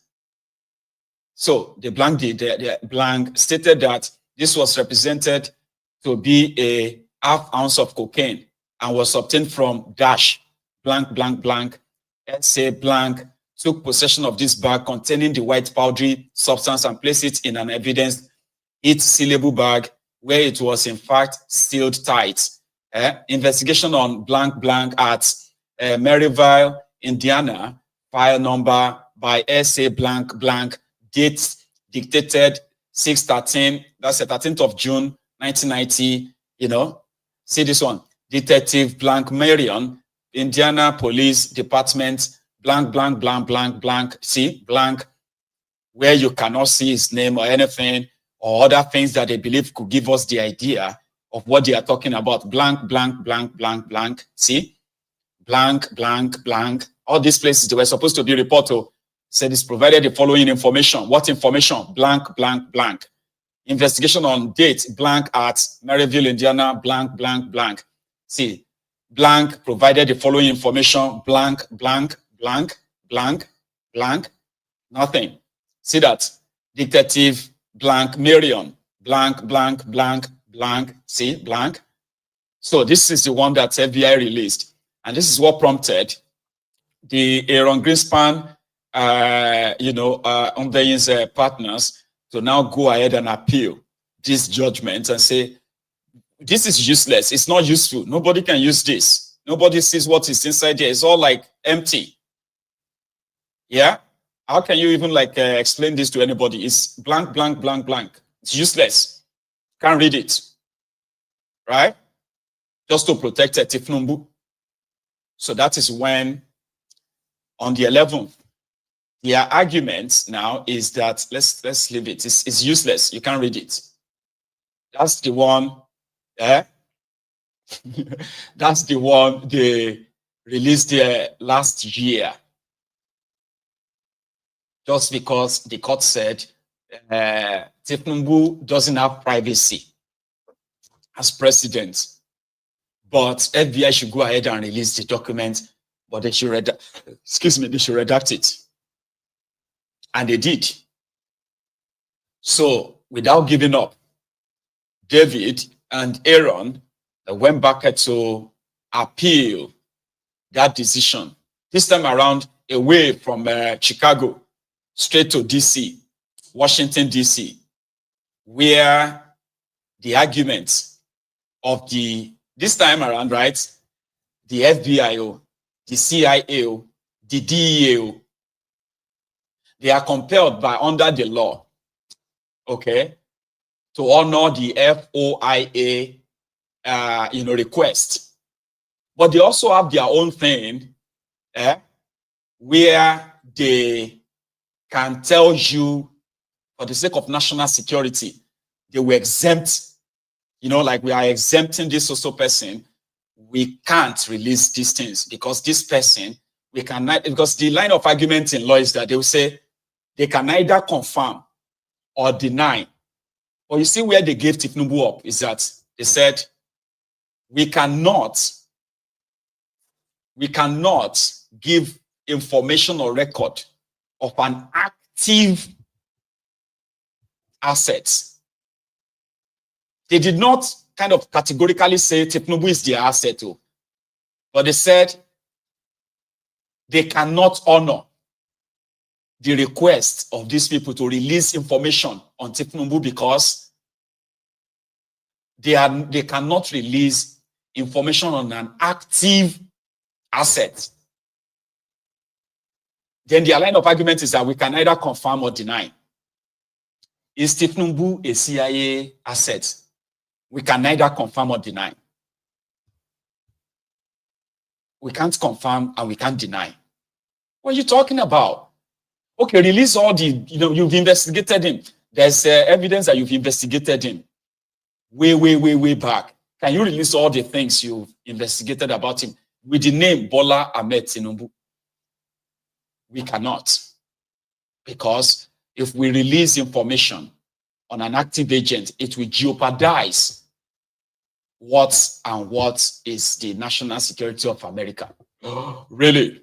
Now here is the argument in court in Washington, D.C., where the representative of the American CIA, FBI, DEA argues out that they cannot seal FOIA requests and responses, FBI, DEA, CIA. And number two, the civil action.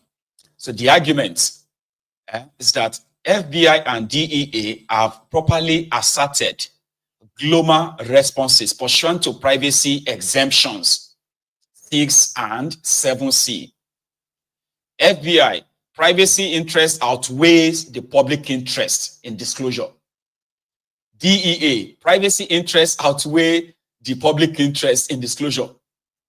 So the plaintiffs' privacy and public interest arguments are unpersuasive and contrary to law. CIA has properly asserted global responses pursuant to exemption 1 and 3. The exemption 1, exemption 3. Now this is just the table of contents, okay? So here, you have, in fact, let me just go straight to to the argument. Okay. This is the argument of why they can't release thiefnubu's record. They are not denying that thiefnubu's record, they have thiefnubu's record. And they are also not confirming that they have it. But they are there in their court to say, we can't release it. You get? We can't say we do have it, but we can't say we don't. So the defendants, FBI, Central Intelligence Agency, CIA, and the Drug Enforcement Administration, DEA, collectively defendants, by and through undersigned counsel, so they have their own lawyer there, respectfully submit this memorandum of points and authorities in support of their cross motion for summary judgment under Federal Rule of Civil Procedure, Rule 56, and in opposition to plaintiff's motion for summary judgment. So remember, this is a follow-up to what the district court attorney or district court judge in Illinois, in Chicago, Illinois, ruled that thiefnubu's record should not be released. And if it's to be released, it must not. Let me see if I can even put this folder bigger on the screen. Yeah, it should be better this way. Let me see what it looks like on the screen. Yeah. And I don't want it to block anything. No. I don't want me to block anything, but don't worry. So take a look at this. This case arises from numerous Freedom of Information Act requests that plaintiff Aaron Greenspan submitted to the FBI, CIA, DEA, Executive Office for U.S. Attorneys, Department of State, and the Department of Treasury, Internal Revenue Service in 2022 and 2023. The request sought criminal investigative documents concerning third parties, Bola Ahmed Tinubu, Lee Andrew Edwards, Muiz Adegboyega Akonde, and Abiodun Agbele, who, according to plaintiff, participated in an international drug trafficking and money laundering ring with operations in Chicago, Illinois. The remaining the remaining disputes involved defendants' global responses to plaintiff's request for records about Tinubu, the president of Nigeria, and the DEA's glamour response to plaintiff's request for records about Agbele. So here, the plaintiff also sued the Executive Office for U.S. Attorneys, Department of State, and the Department of Treasury, Internal Revenue Service, but on August 13, 2024, he voluntarily dismissed those defendants. So the phrase global response originated from a FOIA case that sought information concerning a ship named the Hughes Glomar Explorer. And the CIA refused to confirm or deny its relationship with the Glomar vessel, because to do so will compromise the national security or divulge intelligence sources and methods. Do you get that now? So that is why it's called Glomar Response. So Glomar Response is named after a vessel, a ship named Hughes Glomar Explorer, which is the bottom, so it's kind of the bottom difference in this argument, okay, where the CIA continue to say, we can neither deny or confirm. We can neither deny or confirm. Do you have information on Bola Tinubu? We can neither deny or confirm. What do you mean? Yes or no? We can either say yes or no. We cannot say yes and we cannot say no. Okay. So the FBI and the DEA properly asserted Glomar responses under FOIA exemption 6 and 7C because the requests seek criminal investigative documents pertaining to third parties that, if they existed, would interfere with the third party's substantial privacy interest in not being associated with law enforcement investigative records. The CIA properly asserted Glomar responses under the FOIA exemptions 1 and 3 because confirming or denying the existence or non-existence of records related to Tinubu will reveal classified information that is protected from disclosure by executive order and statute, to the extent that plaintiff attempts to argue that the existence of requested records have been officially acknowledged, such that a global response could not be used. This argument will not succeed for numerous reasons, not the least of which plaintiff never demonstrated that such an acknowledgement had ever been publicly and officially made by defendant. Of course they have. FBI already released documents of Tinubu's investigation. So they can no longer now turn around and say, global response, global response. What do you mean global response? You have already given us, Abi. Have you not been listening to me? We have it here, the record of Tinubu released by the FBI in 2022. In 2024, FBI is now using global response. They are saying we can either confirm or deny. We can either confirm or deny. What are you talking about? You already confirmed, released some of these criminal records. Investigation, that's it. All this investigation you've done, you've released them. In 2023, you released a bunch of it, right? A bunch of it. And you redacted it. You blanked Tinubu's name out. How can you now in 2024 come out and say you cannot confirm or deny that Tinubu's record, you have Tinubu's record? You see, that is the argument 2 days ago. The court hasn't ruled yet. Shall you get now? It hasn't ruled. It's just their lawyer. That is the lawyer to the counsel to FBI, CIA, and the DEA, trying to say they can't confirm or deny. So therefore, for the sake of national security of America, they cannot confirm that they have the record of Tinubu. How can you be like, how can you turn around like that?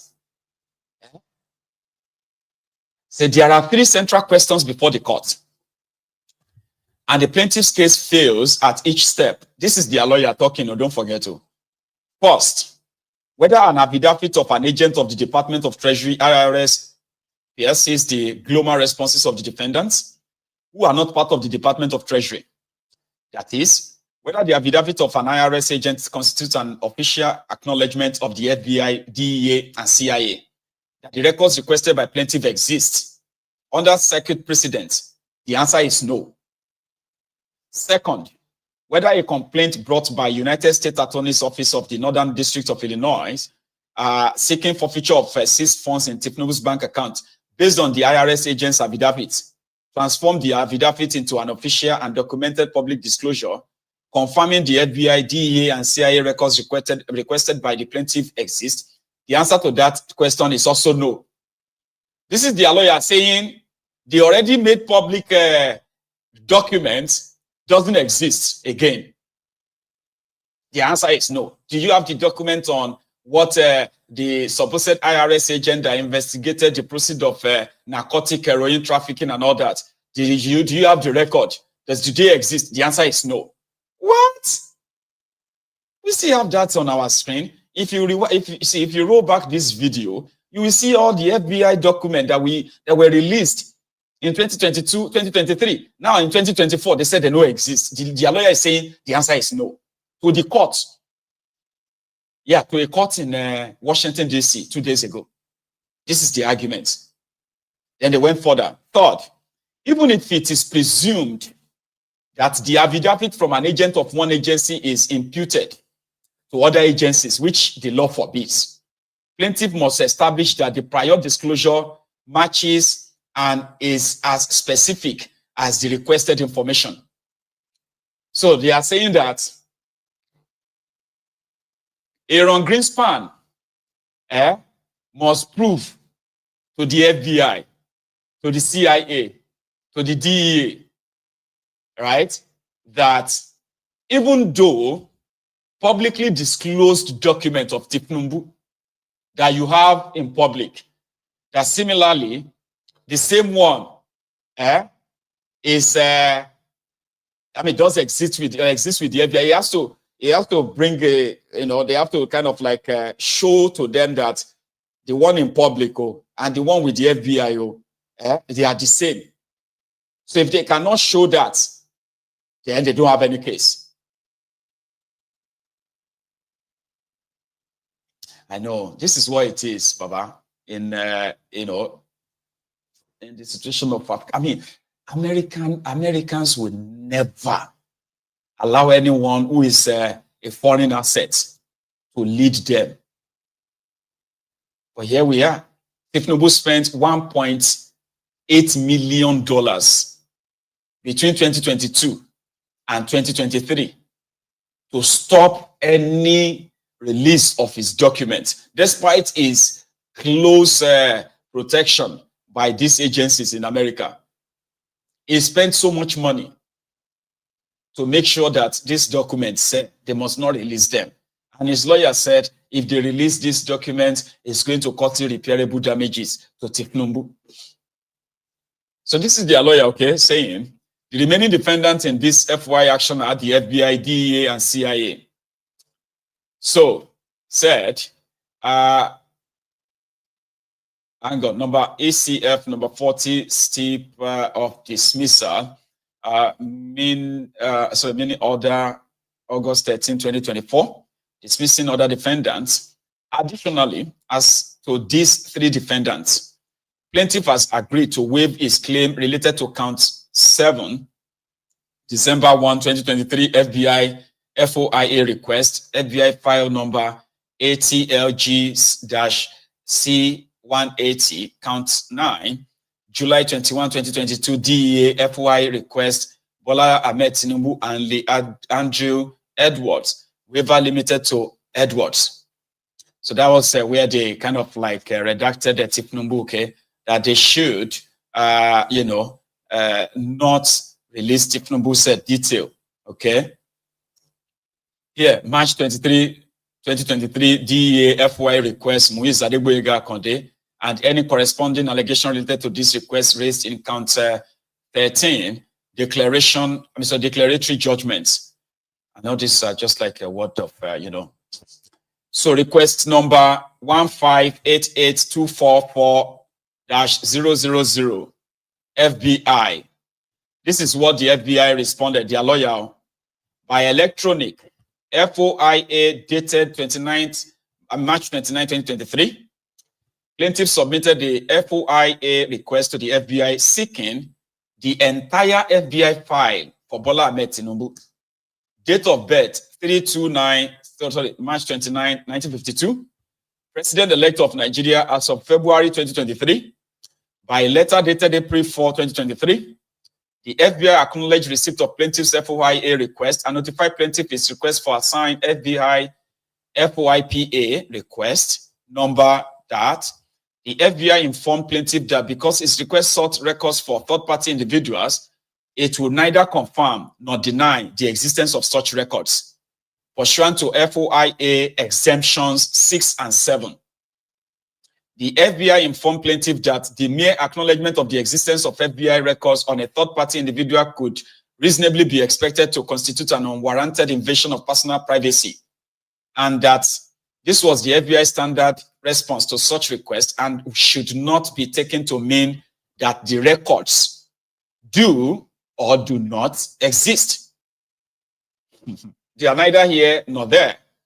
As a result, the FBI advised plaintiff that it was closing its request. The FBI informed plaintiff it could appeal the FBI response to the Department of Justice, Office of Information Policy, within 90 days of his letter.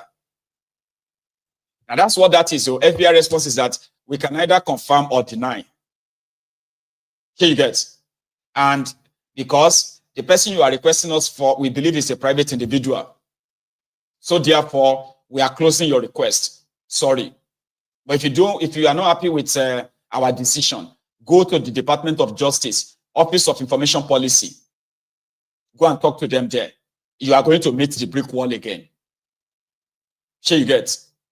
So request number 2, request number 1593615-000 by FOIA dated March 25. So it's similar. It's almost the same thing. we can either confirm or deny. Papa, you the crazy. You have already confirmed and you have released more than 100 pages of this criminal, the record of this criminal. So how come you can't change them again to we can either confirm or deny?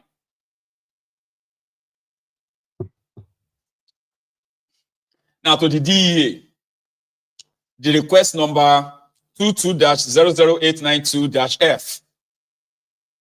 On July 21, 2022, plaintiff submitted a FOIA request assigned case number 22-00892-F to the DEA seeking any records from the DEA's Hammond, Indiana, or Washington, D.C. offices concerning the Nigerian Heroin Distribution Organization active from approximately 1988 to 1994 or later, involving any of the following individuals: Bola Ahmed Tinubu, Lee Andrew Edwards.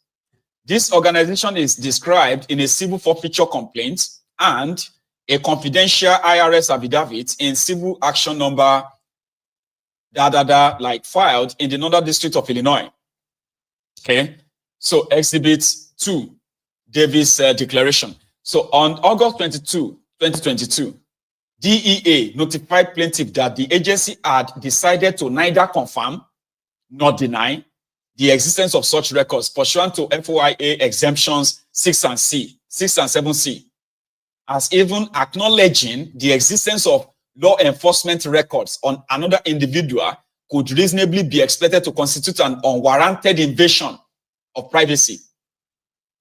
So on August 23, 2022, plaintiff filed an appeal of DEA's determination with the Office of Information Policy, assigned case number A-2022-01983. On November 30, 2022, the Office of Information Policy notified plaintiff of their decision to affirm DEA's determination to neither confirm nor deny the existence of the record. You see, this is what happened when CIA seal your record. All agencies, once they see sealed, classified on your record, it simply means no agency must release anything about you. The only person that can unseal all of that is the President of America. Yes. If the president now says, you know what, we are unsealing that record, we are releasing everything. So you see, FBI will no longer matter. The same agency that is telling you that we can either deny or confirm, they will begin to release everything out and say, yeah, we have them. They exist. Okay. Privacy no matter anymore. Yeah, take everything now. Here is what we have on him. You know, in any country, once they say classified, Dr. Agbede will say classified. Once they say classified, you can write FOI request. And once they put it there for the sake of national security, Baba, every agency that you, because normally they were supposed to honor the FOI. You get now, they are supposed to, Freedom of Information Act, they are supposed to honor it. But once they say it is classified for national security, nobody must touch them. And that is what is being faced here. So the only time they were able to release some of these documents was when the court said they should release them. Now they are denying the existence of these documents intentionally, something they will never allow in their own country. They will never allow a drug dealer, a compromised person to be the president of America. Never. See how many years they were holding Donald Trump, calling him a Russian asset.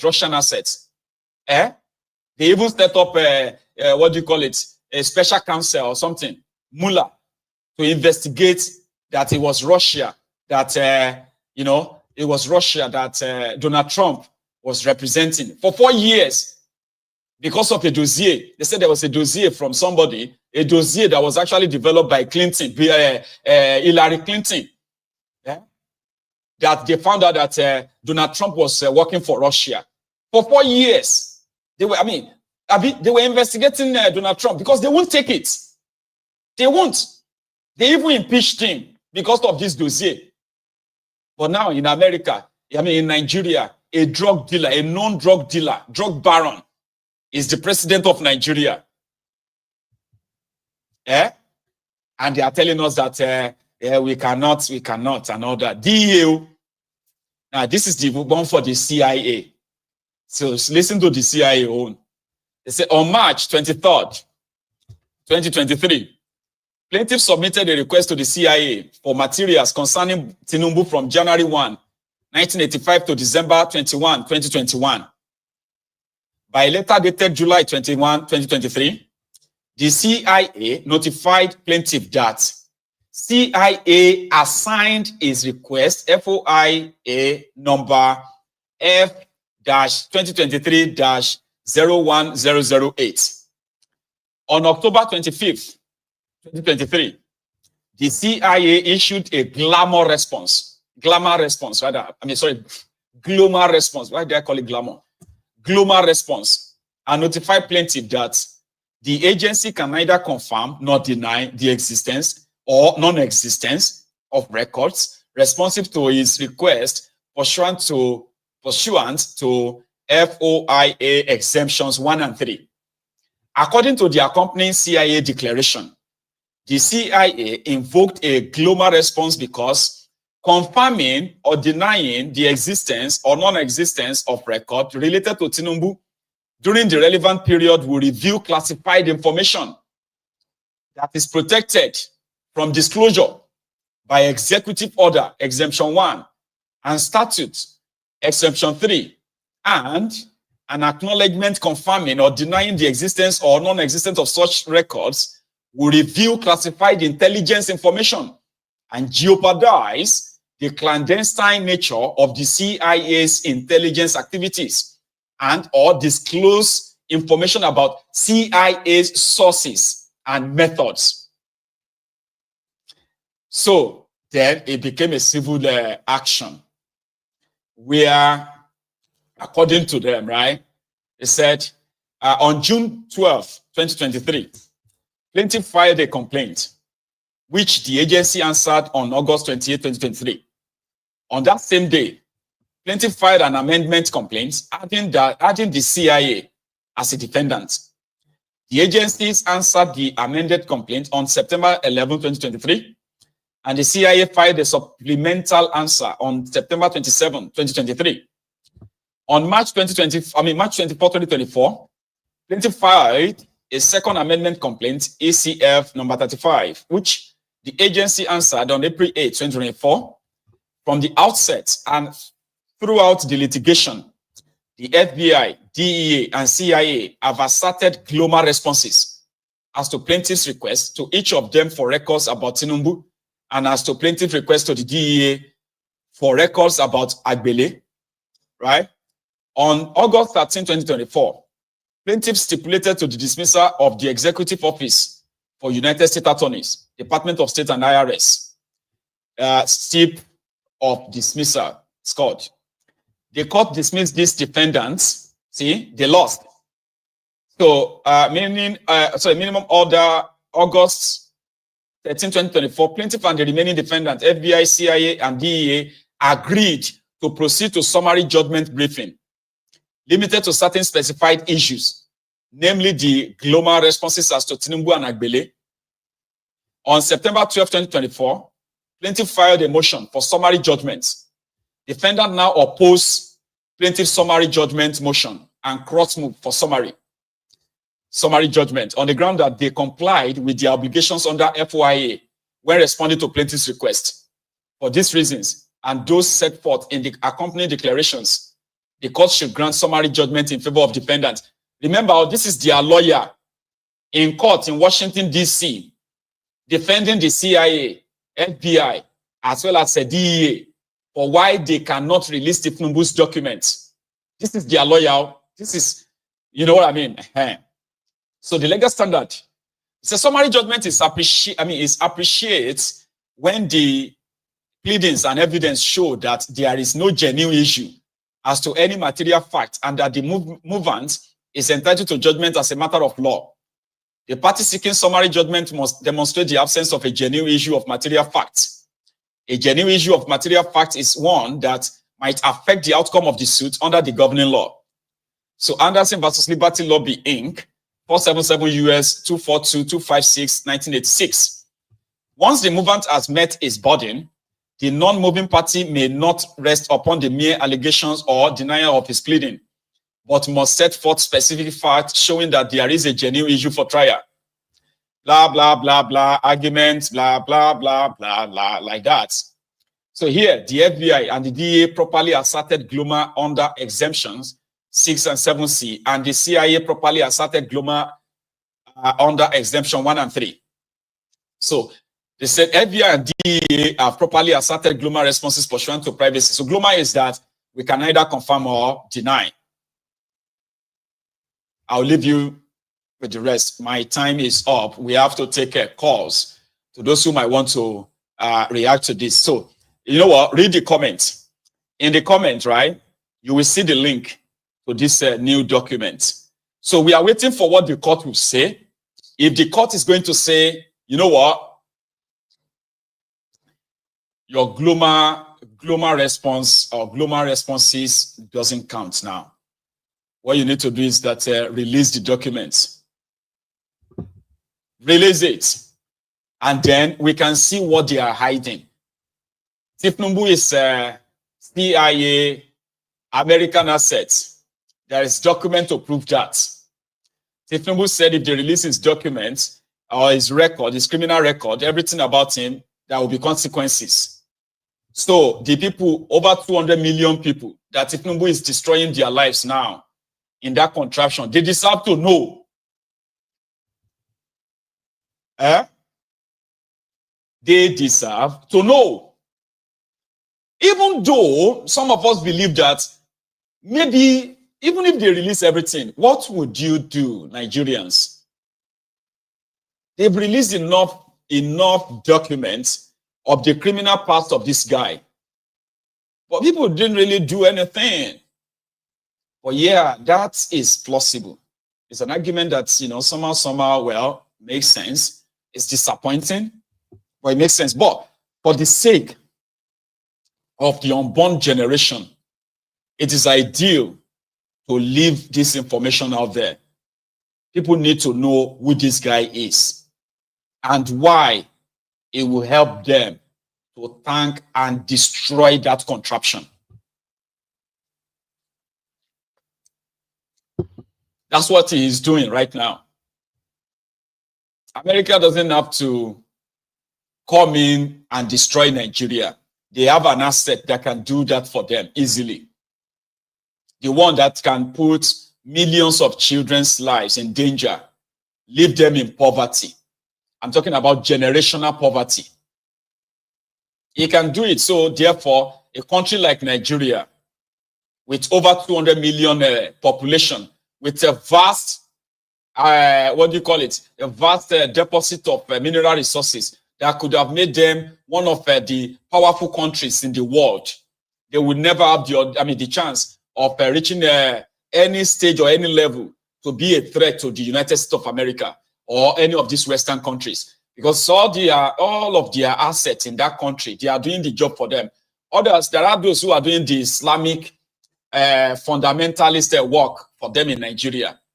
Those who are sponsoring terrorists in their own country, destroying their own country in the name of religion, when they actually don't believe in any religion per se. As you have those from the Arab country who have their own assets in Nigeria, so you have the Westerners who have their own assets in Nigeria. Majority of your politicians, they are criminals. And because they are criminals, the West, they have a compromise on them. They are willing tools. They are those who will sign off terrible deals. Deals that will further impoverish the people, that will further put your life in danger, destroy your jobs, destroy your businesses, destroy your industries, underdevelop you. They will sign them off. And you will never get to that stage of being competitive to any country in the world. They are doing it. This is what compromise means. In this part of the world, Baba, if they do a background check on you and they discover that look at it now. You see some of your state governors, they are criminals. Gbajabia Mole, who was your speaker, the last speaker, yeah, is a criminal from Georgia in America. The current governor of Ogun State, Dubious Dapo, his mugshot is online. He's also an ex-convict, a criminal from Florida. So these are willing tools. All they have to kind of do is what? All they have to do is just tell them what they want, and they will sign it off. You are never going to be a priority. Everywhere, left, right, and center. Go to the east, go to the west, go to the north. They are compromised. They are compromised. They're criminals.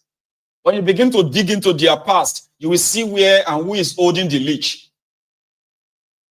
You can easily see that, and you can see why they will never do anything that will actually take Nigeria to any full potential, ever. So what are you going to do? What are you going to do? It's a sad one, though. I'll take a break. I'll come back and take calls. For those who might want to say one or two things, though. It's unfortunate. I mean, this is the guy who is, which we have his image, is a Guinean. Your president has a passport of another place in Africa, and you are not supposed to have a dual citizenship. If you want to be, you have to renounce one, Abi. Call who didn't. Oh my God, like, what are you going to do? What are you going to do? Even if tomorrow they say, yeah, release everything to them, release everything, you still won't do anything. So every time I look at him, I'm like, see, this is why you will never see any real investor come into that place, because all this information are also available. So everybody, investors, so all this, they can see all these things. Nobody want to be part of that. Nobody want to be in the same room to share any conversation with somebody who is an asset to America. You don't even understand. You don't. Well, you not go learn.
So welcome back.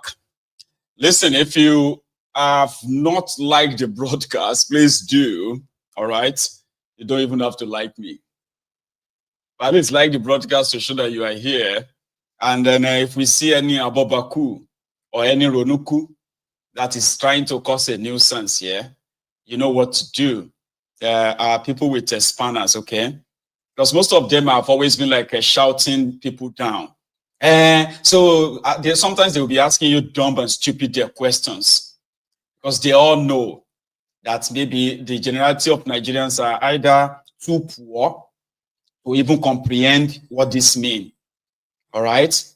Or they are too involved to accept the damages, what this means as well, or they are pure enablers who would rather pretend that this is not happening, living in denial.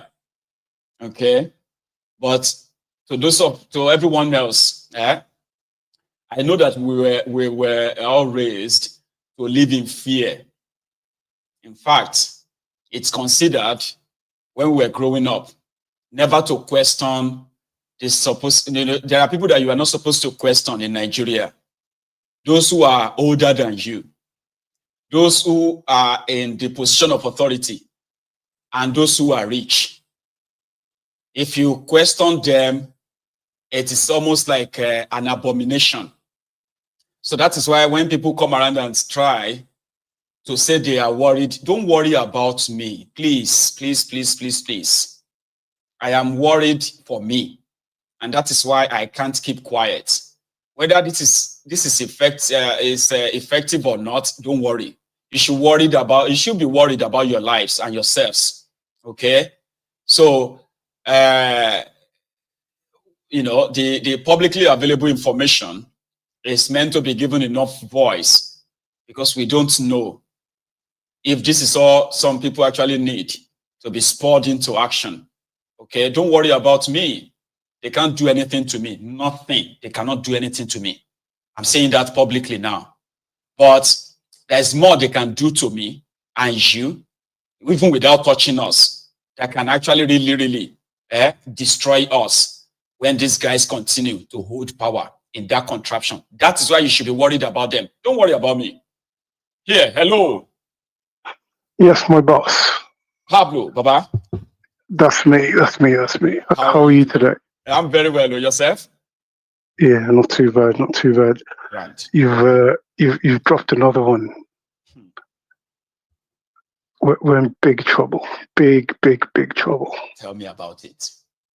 If for anyone that's asking stupid questions about, where's your evidence and all that nonsense, they're just being pretentious. They know, you can see the writing on the wall. It's obvious to a blind man that this guy has been compromised from the start. Honestly. You published it when, I think it was in November. Then you put it on there. I've still got a link on my phone that has all the reports on there. So anyone that's messaging and saying, "Oh, do you have evidence?" is either being deliberately ignorant, I know, or is working for these people and just trying to waste our time. But what they don't realize is this platform isn't that kind of platform. No. Where people just come and ask stupid questions and think, And we don't manufacture lies just because we want to be seen to be talking. No. The evidence is there, so nobody should deny their existence. And if they are denying, we'll keep flaunting it in front of everybody. Look at it, read it, yourself, check it out. Absolutely. And there's one thing that I appreciate that you always do. You always call out this criminal and drug dealer every time. Yes. You always mention it. And, that's one thing we should not forget. Because, the history of Nigeria has shown that, they've lied to us and they keep repeating it. And then all of a sudden it becomes fact. But it's not. Wants us to take them as facts. Exactly, but it's not. And the implication of this, if Nigerians won't react, that's their problem. It's down to them. But the far-reaching implication of this is, which world leader would want to be seen with this drug dealer, with an asset, with a CIA asset? Okay, sit in the same room with him to discuss the critical national security of both countries. Who would sit in the same room with this guy when they don't know who he's going to be talking to after that? Exactly. And you wonder why there hasn't been any investments in Nigeria since he took over. That's pretty obvious to everybody else. It's pretty obvious that there's... Nigeria, where are they now? Everyone is quiet now. Very quiet, solo.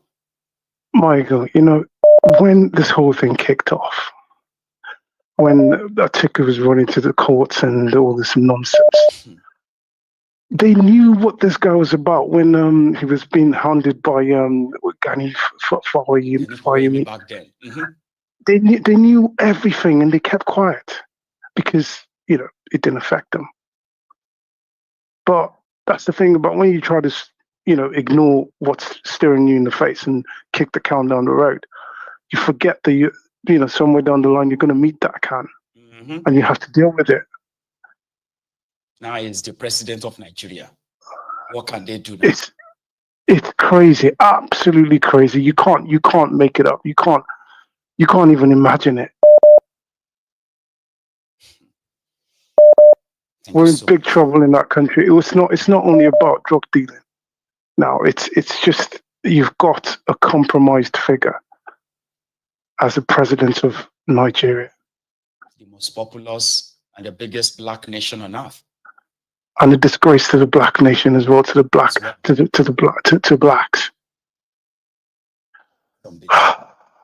The other thing I want to add, I think his wife, he has replaced his wife now because he's now the rat, isn't he? So I think because he's the main rat in the whole thing. Because he's ratting on Nigeria and ratting on everybody else. Spying on everybody, snitching on them, and God knows the level of that kind of damages. I mean, that is going to like be or amount to at the end of it all when he's done. As you pointed out, why as a country like Nigeria, how can we cause a national threat to America? How? Tell me how. I understand too. I don't. So obviously they're privy to things that he's done or they've made him do in the past that's going to implicate them. That's why, you know, Jesus, man. Oh, we're in trouble. We're in big trouble. Let me take another one, man. We will keep putting it out there. And if there's anybody that should, be worried, or who we should be worried for, we should be worried for ourselves and our children. For ourselves, let nobody worry about my God. My God, he knows what he's doing. Actually, kind of have whatever is coming for him, and some of us probably were aware of what could come for us. But what about those of you who feel like keeping quiet, hiding your face, and all of that? Burying heads in the sand. Yeah, no.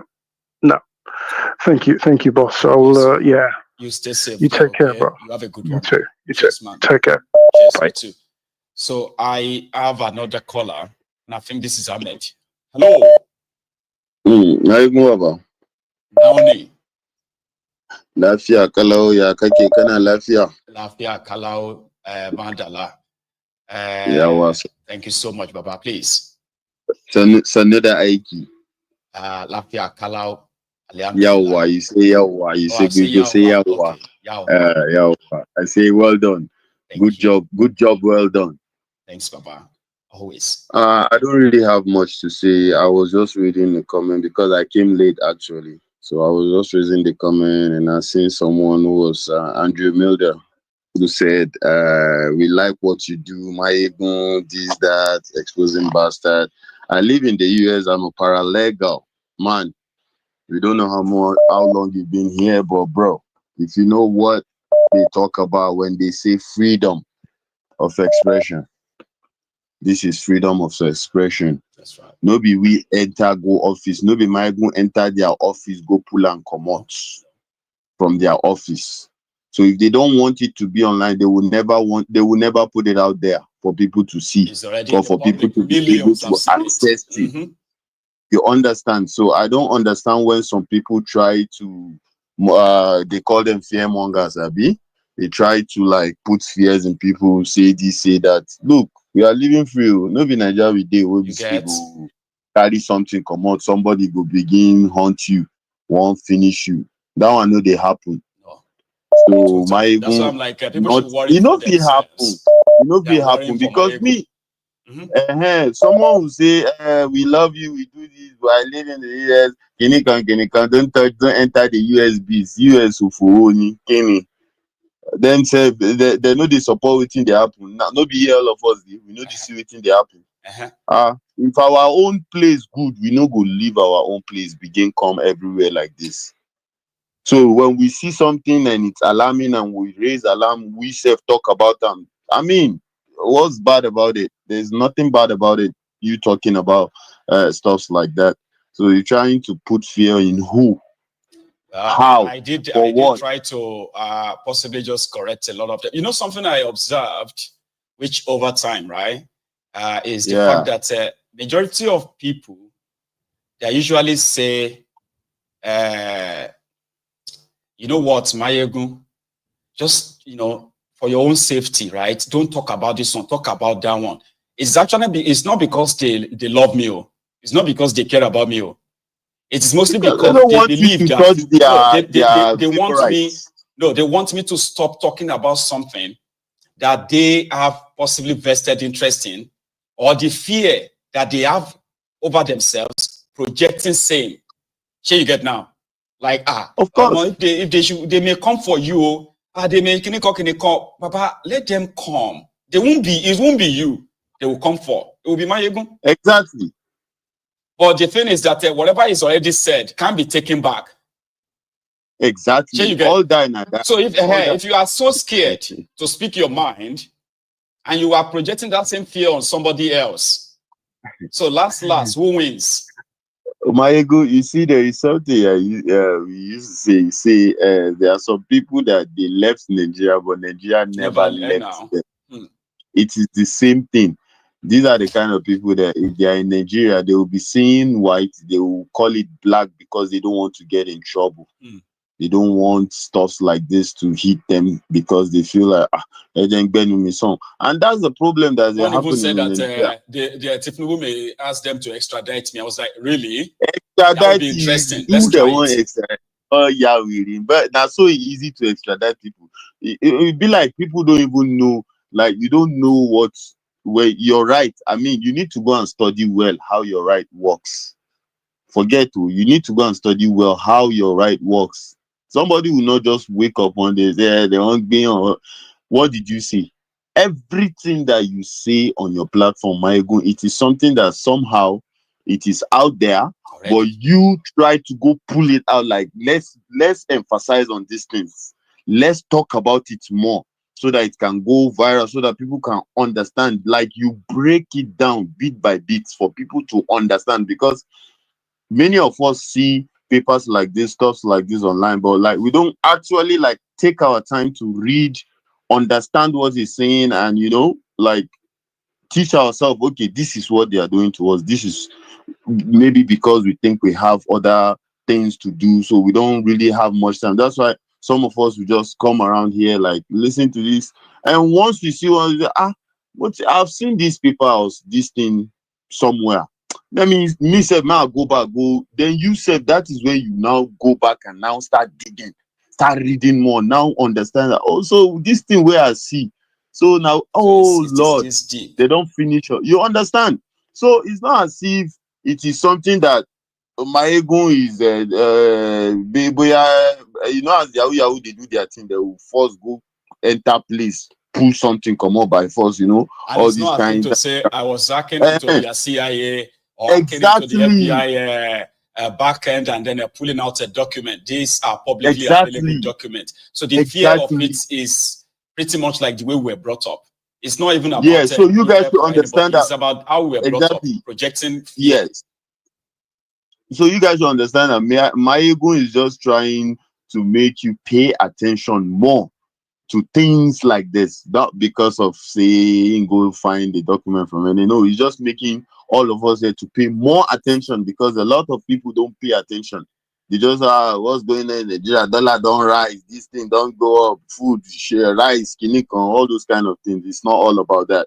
There are other things that you guys don't see, but these things will later it will really hit us hard, which we need to pay attention, because when it comes, we know, okay, this is something we've seen before, and I mean, we can know how to manage it when it comes, when everything comes crashing and stuff like that. You understand? Anyway, so that's just what I have to say. Thank you. So I think thank you. You have a good I say may God help you. Amen. Yeah. Thank you so much, Ahmed. Okay, you have a good one yourself, right? So, indeed, I am not new to fear mongering. Okay, I read them. And most of the time, I just ignore them, okay? You won't be the one to tell me how dangerous the likes of Tinubu and people around him out there, okay? And somehow, somebody like myself is maybe not as some of you will see it too.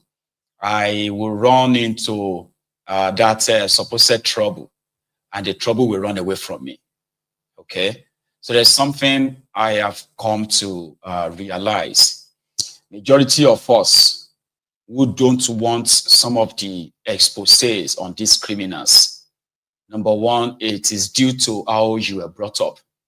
Then number two, some of you are not really, like I've said it many times on this platform, not many of you really like all these bad, not many of you actually don't like these bad behaviors or this act of criminality by these criminals in power in Nigeria. It's not everybody that is against it. What majority of you don't really like is that if you are not the ones benefiting from that criminality, then you are likely going to agree with Mayegu. That's why you like to cherry pick. And I'll keep reminding you, all right?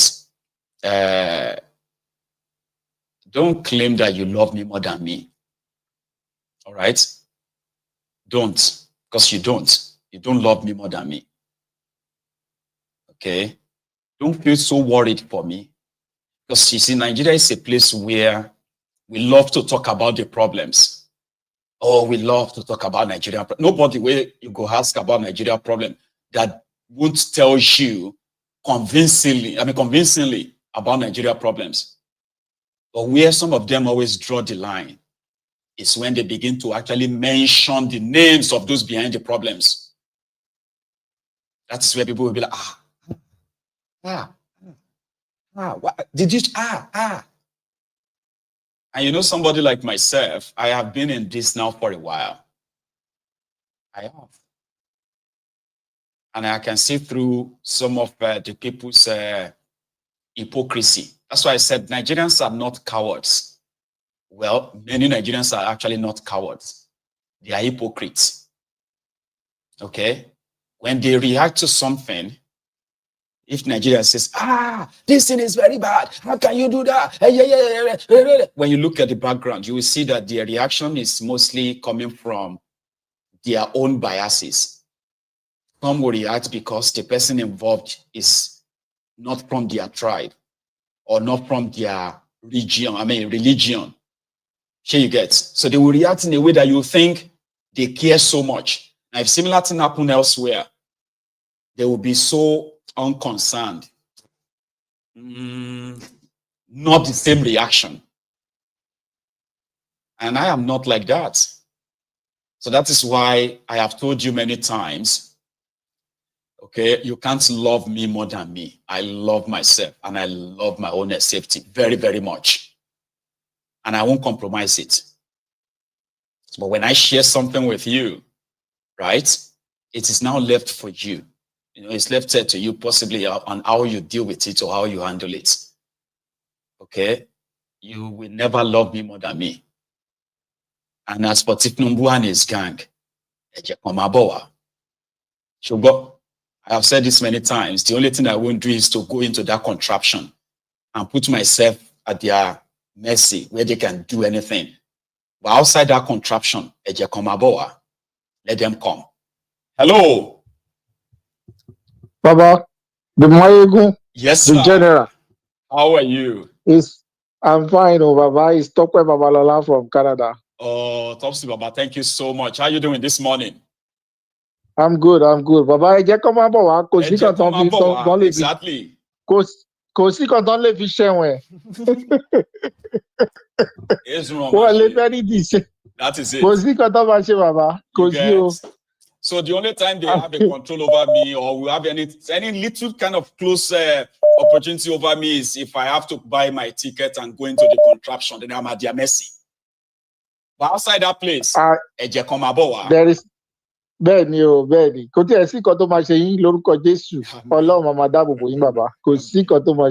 Thank you, Baba. Monique Ndasi or Lenin, you. Please, so. The general, presently, we have to realize that it is only we Africans that can actually help ourselves out of the problem we find ourselves. Tell them. The first world country, they play people like America, Europe, and all that. Before they can help you, they have to see what is in need for them. And presently, with the situation of all African countries, it benefits them. It benefits the first world country. So if you are benefiting from a particular system or situation, why would you go against it? No. Donald Trump said something. He said, Nigeria is a self-inflicted poverty nation. That they just love. They just love to be poor and to be suffering. Because he has seen the potentials, everything that they have. I'm telling you today, with the present situation of Africa, if they are to vacate every African nation, like every country, and move them to Europe, and move the Europe to Africa, within 6 months, they will be collecting visa to go back to Africa because they will ruin the European system.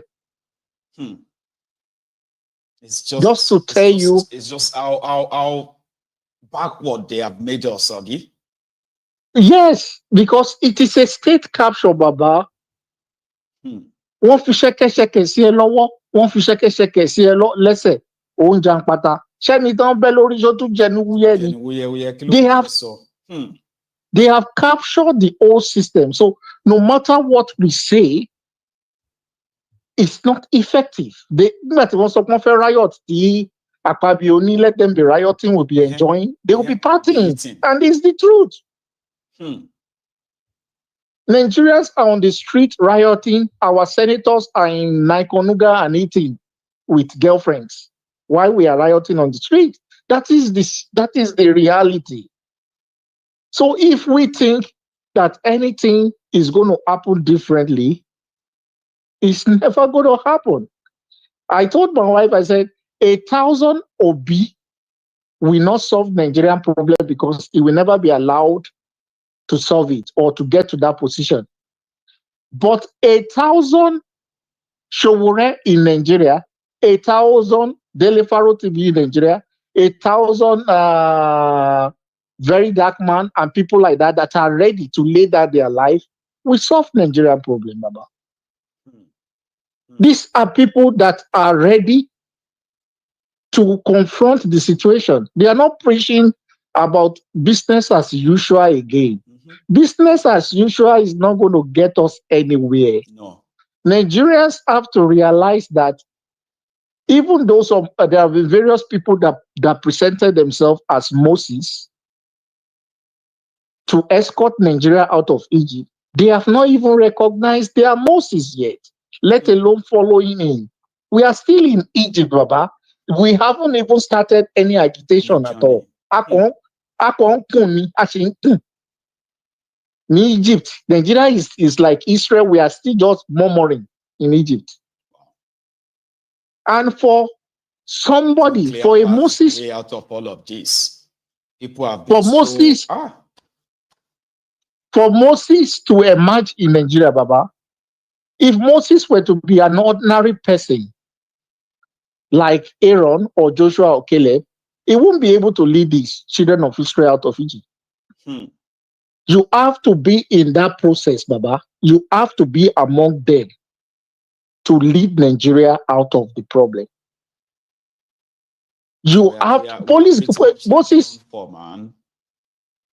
grew in the palace, Baba. Moses grew in the palace. So he already knows the ways of the Egyptians. So when he's coming out, there is nothing they can do to him. When he was performing miracle, Pharaoh think that, come, you grow in the palace. You know we have magicians here. So let us do our magic too. So anybody that is going to liberate Nigeria must be a voice among them, Baba. From within. It must be. It must be inside. How many senators do we have that is opposing the system? God knows, God knows how many of them that are working for these foreign countries that we don't even know why or where. Yes. Yes, now, see this guy in South Africa, Julius Malema. If Julius Malema stand up to talk in their Senate, all his supporters, like about 50 of them will stand up. If they are walking him out of the Senate, all of them are walking out together. Until Nigeria starts to experience something like that, we are not going anywhere. There must be people there. The fight must be from within. Our time parolati taton demonstrating. It's our warja. They will demonstrate, they will unleash their terror on them. But inside that Senate, inside that Asoro, inside state governor houses and assembly and all those, if there is opposition rising up that come saying that we cannot do business as usual, this has to change. This has to change. Then the voice will be heard. If only Sowore is leading revolution in Nigeria, there is nobody in the north representing the north leading revolution. Nnamdi Kanu is leading the east, but it's within the confinement of the prison. There has to be 1,000 Sowore from every state. Or even 100 Sowore in every state is enough. 36 states, 3,600 people, they said there is going to be shut down tomorrow and the whole country is shutting down. They arrest Sowore. The Northern say, why should you arrest Sowore? They are shutting down. That is when we can start to see some progress, Baba. Satope, thank you very much again, okay, for adding your own voice too. Let me take another one as we have other callers on the line, okay? Thank you so much. You stay safe. Thank you. Right? All right, Baba. Bless you, man. So that's Talk Web from Canada. I have another caller on the line. I believe this is James. Did I get that right? Hello. Did I get you or I lost the contact? Okay. See, sometimes it happens like that. It is a WhatsApp connection, okay? So you should try it again, Sir James. Let's see. Give me a sec. Yeah, that should be you. All right. So if you are still watching, kindly remember the offering is to like the broadcast, like it, share it. We still have the chance that our platform is still on. They haven't shut it down. So until that happens, you play your part, like it, share it as wide as possible. Here is another caller. Hello. Hello, Mayebu. Good morning. Good morning, Mayebu. How are you doing this morning? I'm doing fine. Are you? I'm very well. Kind of like just doing same old, you know. Yeah. First, I want to thank you for well done job you are doing, and also want to appreciate all the work you are doing. And we also, you know, we ourselves, we are unbelievers. We know there is somebody there, but let that person protect and guide you. Amen. Thank you. Yeah. I just listened to the program this morning, about you talking about the people telling you be careful what you said and all the stuff. You see the problem. I know.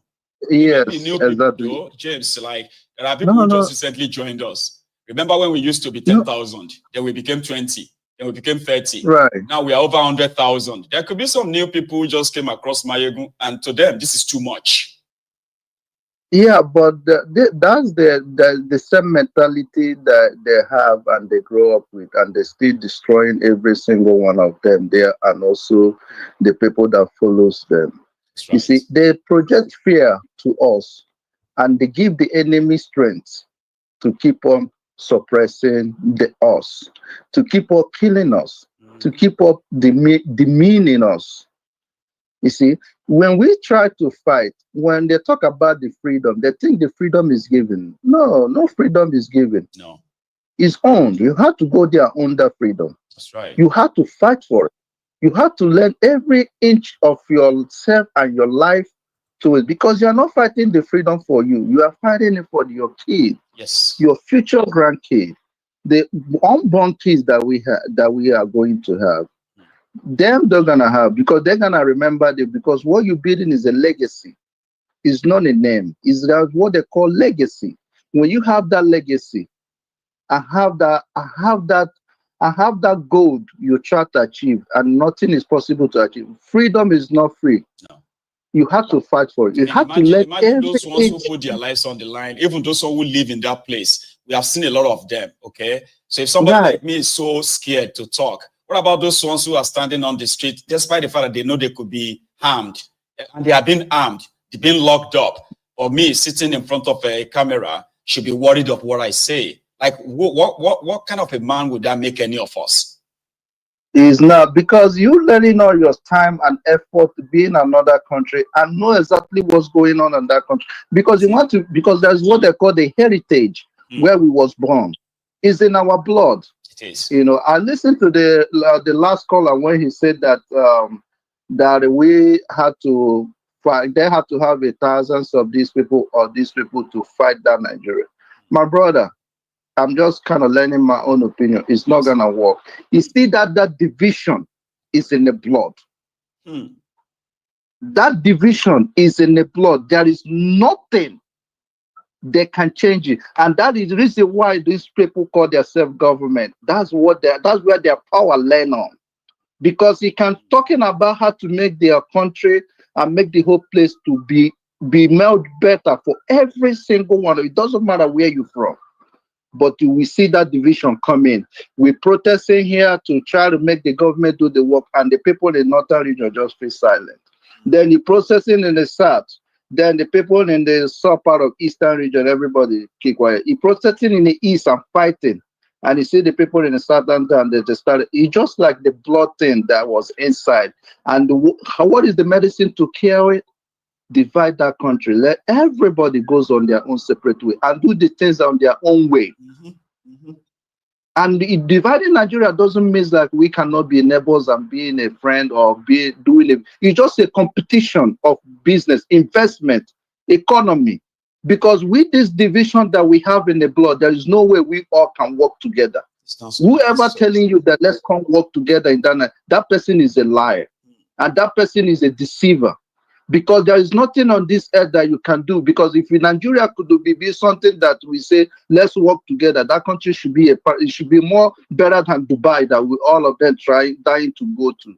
It will be much better than America that we are. It will be in Africa that will name the time that was 1960 something, where they have their own constitution that they know by giant. It should be more giant. And let me tell everybody that listen, Nigeria is not starting fighting the war today. You see that division, they started fighting since that name called Nigeria started. When the Britain came into that country, when the foreign and West came into that country, that's when they started putting everybody together. Because we never one country. No. That country is never one. But we are all doing things in our own way, in our own heritage, in our own society that we live, that we inherit. Now they put us together, and in matter of fact, the worst part of there was a foreigners again among us. They put together and named them the same Nigeria. How are things going to work? No, and these people they're not going to stop. Mazi Nnamdi Kanu is still in DSS dungeon, and everything. Mazi Nnamdi Kanu is out, and he was talking about what's going on, what's going to happen, and everything that he talked about, none of them is a spare. Everything happened, and it will keep on happening. And the last one he told you guys going to happen, when everybody in that name called Nigeria, nobody will live there, because everybody will start dying. Because what will happen is because they will start having all kinds of terrorists of every state. They will start having all kinds, sponsored by the government. You see all these terrorists that you can see sweeping it from northern region, obviously they will end up making it towards the east and south, west. They are not coincidence. And the south. They're not stopping. They are not stopping. This Islamic they're telling you is not a joke. And it will happen. It will happen. And when it's gonna happen is something that we don't know. Obviously, we're seeing it little by little because they started making another names. The whole northern region now, they have all kinds of terrorists there. And who is sponsoring them? The same people in that government is the one supplying them weapons. And you yourself, calling yourself as a Nigerian person, as a citizen of Nigeria, what do you have to defend yourself? What do you have? As you yourself, you're dying to be a Nigerian, struggling with the money, spreading all this money, showing yourself. When these people comes in, what are you going to do? How are you going to fight? Are you going to wait to fight yourself in a bare hand? And when you see people coming with sophisticated weapons and all kinds of weapons, how are you going to defend yourself? Mazen Nnamdi Kanu tell you guys this, and this man still in the prison. None of a single person called themselves Nigeria or love Nigeria. This country. None of them can care about this man. This man haven't done anything, and now Tinubu is in office. And why hold him Tinubu? Why Tinubu still holding Mazen Nnamdi Kanu in prison? What is the gain? What are he trying to achieve? And he have keys, and all these keys really he have. None of them have their investment in Nigeria. No. These people, all of them call themselves a politician. None of them have any single investment in that country they're fighting for. And they call their loves. And you yourself, calling yourself a citizen of Nigeria or individual, what makes you a Nigerian? Who is Nigeria among you, among us now? Who is Nigeria? How can we identify ourselves? Who is a citizen of that Nigeria? Nobody can say it because we know that Nigeria is not existing. That's just a business enterprise where they come to crude oil. Now, okay, Nigeria is the one country. Now you have people mining gold in northern region. How come those gold they mined cannot be implemented as Nigeria resource? How come they can't bring it? It's only the one they're stocking up from eastern region. And the most painful one, the people in the Niger Delta are calling themselves. No, if you go over there, nothing grows there. And everybody want what they can get, and nobody ready to put their lives online. No. Until we started figuring about the Nigeria is not for us, and let's divide that country, and let's end that country as we all keep on saying, because we know the reason why we say that it will save life. As long as Nigeria continue to exist, everybody will die. Let me leave here. Thank you. Thank you very much as well, okay, for stopping by. And on that note, we are going to call it a day. I will be back later this evening. If you miss the blockbuster last night, where the CIA, FBI, DEA acclaimed that releasing thiefnubu's criminal record is going to jeopardize the national security of America, that clip is going to go on the replay in the next few minutes. I will see you all later. Good afternoon.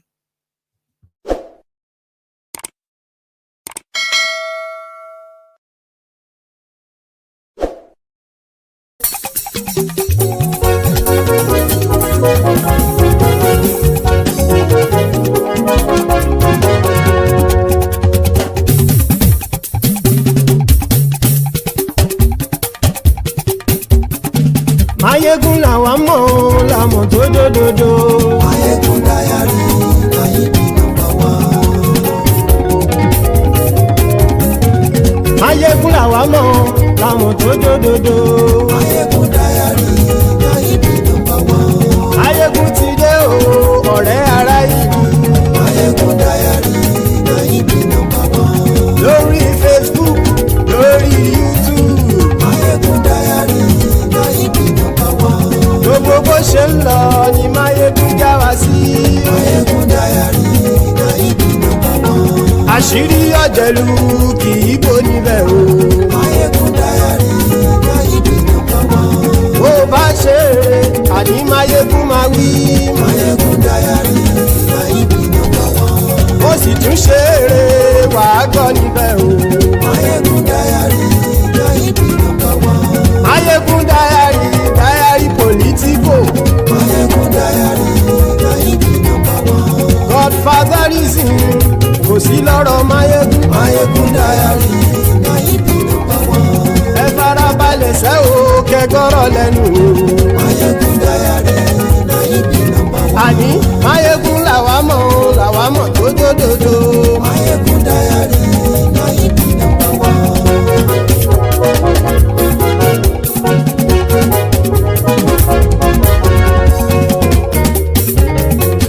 àní ẹ̀sùn ràkì. Máyégún ti dé. Máyégún ti dé. Ọ̀jẹ̀lú ẹ̀sùn ràkì. Máyégún ti dé. Àní ẹ̀sùn ràkì. Máyégún ti dé. Lórí Facebook. Máyégún ti dé. Àní ẹ̀sùn ràkì. Máyégún ti dé. Lórí YouTube. Máyégún ti dé. Àní ẹ̀sùn ràkì. Máyégún ti dé. Wọ́n bàbá gbé wúrẹ́. Máyégún máa wí. Àní ẹ̀sùn ràkì. Máyégún ti dé. Ijó ìgbádìyẹ. Máyégún máa wí. Àní ẹ̀sùn ràkì. Máyégún ti dé. Presido bá rúfin o. Máyégún máa wí. Àní ẹ̀sùn ràkì. Máyégún ti dé. Kí gómìnà kówó jẹ. Máyégún máa wí. Àní ẹ̀sùn ràkì. Máyégún ti dé.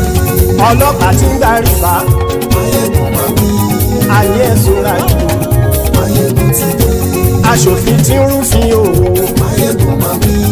Àní ẹ̀sùn ràkì. Máyégún ti dé. Òpùrọ́ olóṣèlú. Máyégún máa wí. Àní ẹ̀sùn ràkì. Máyégún ti dé. Ọ̀jẹ̀lú ẹ̀sùn ràkì. Máyégún ti dé. Àní ẹ̀sùn ràkì. Máyégún ti dé.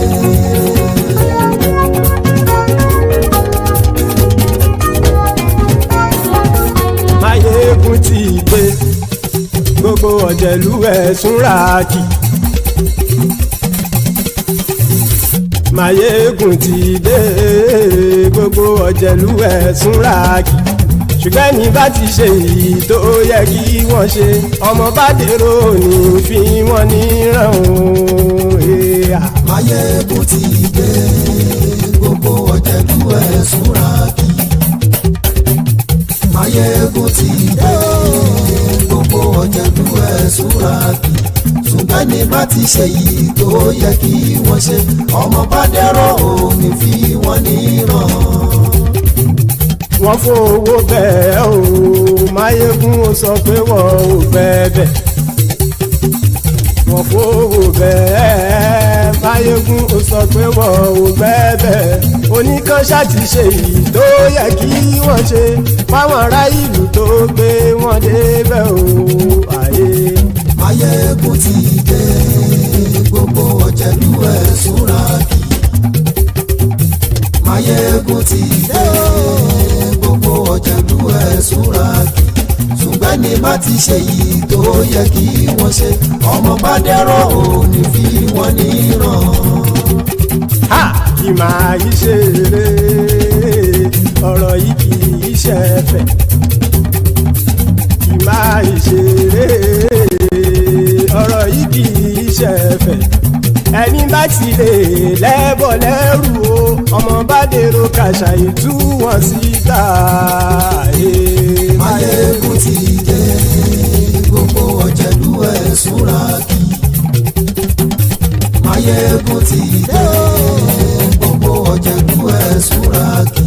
Ṣùgbọ́n ní bá ti ṣe yìí tó yẹ kí wọ́n ṣe, ọmọ bá dẹ́rọ̀ ò ní fi wọ́n níran. Tẹnitẹni ọmọ Máyégún ọ̀rẹ́ ara ìlú mọ̀mọ́ ni mo fọlọ́hún ṣọ́ ẹ̀ bá kìlẹ́bù. Lóòótọ́ olódodo ìlú ọ̀tá ìlú mọ̀mọ́ ni ìwọ ṣá máa ń ṣọ́ra kò sì mọ́ bẹ̀rù.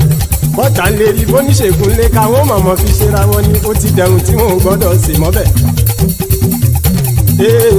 Èèpo ọ̀bọ lọmọ bá dérò tàjẹ́ ò gbọ́dọ̀ jẹ́, ó ti dọba lórí àbínú ẹni kò sì mọ́ bùyà. Àìsíwọ́lu ní ẹnìkẹ́ ìgbódì ẹyin lábàrá o, ó kó ẹni tó bá dán wò á kàmù. Máyégún ti dé. Gbogbo ọ̀jẹ̀lú ẹ̀sùn ràkì. Máyégún ti dé. Gbogbo ọ̀jẹ̀lú ẹ̀sùn ràkì o. Ẹni bá ti ṣe èyí tó yẹ kí wọ́n ṣe, ọmọ bá dèrò òní fi wọ́n níran o. Máyégún ti dé. Gbogbo ọ̀jẹ̀lú ẹ̀sùn ràkì. Máyégún ti dé. Gbogbo ọ̀jẹ̀lú ẹ̀sùn ràkì. Ṣùgbọ́n ní bá ti ṣe yìí tó yẹ kí wọ́n ṣe, ọmọ bá dẹ́rọ̀ ò ní fi wọ́n níran.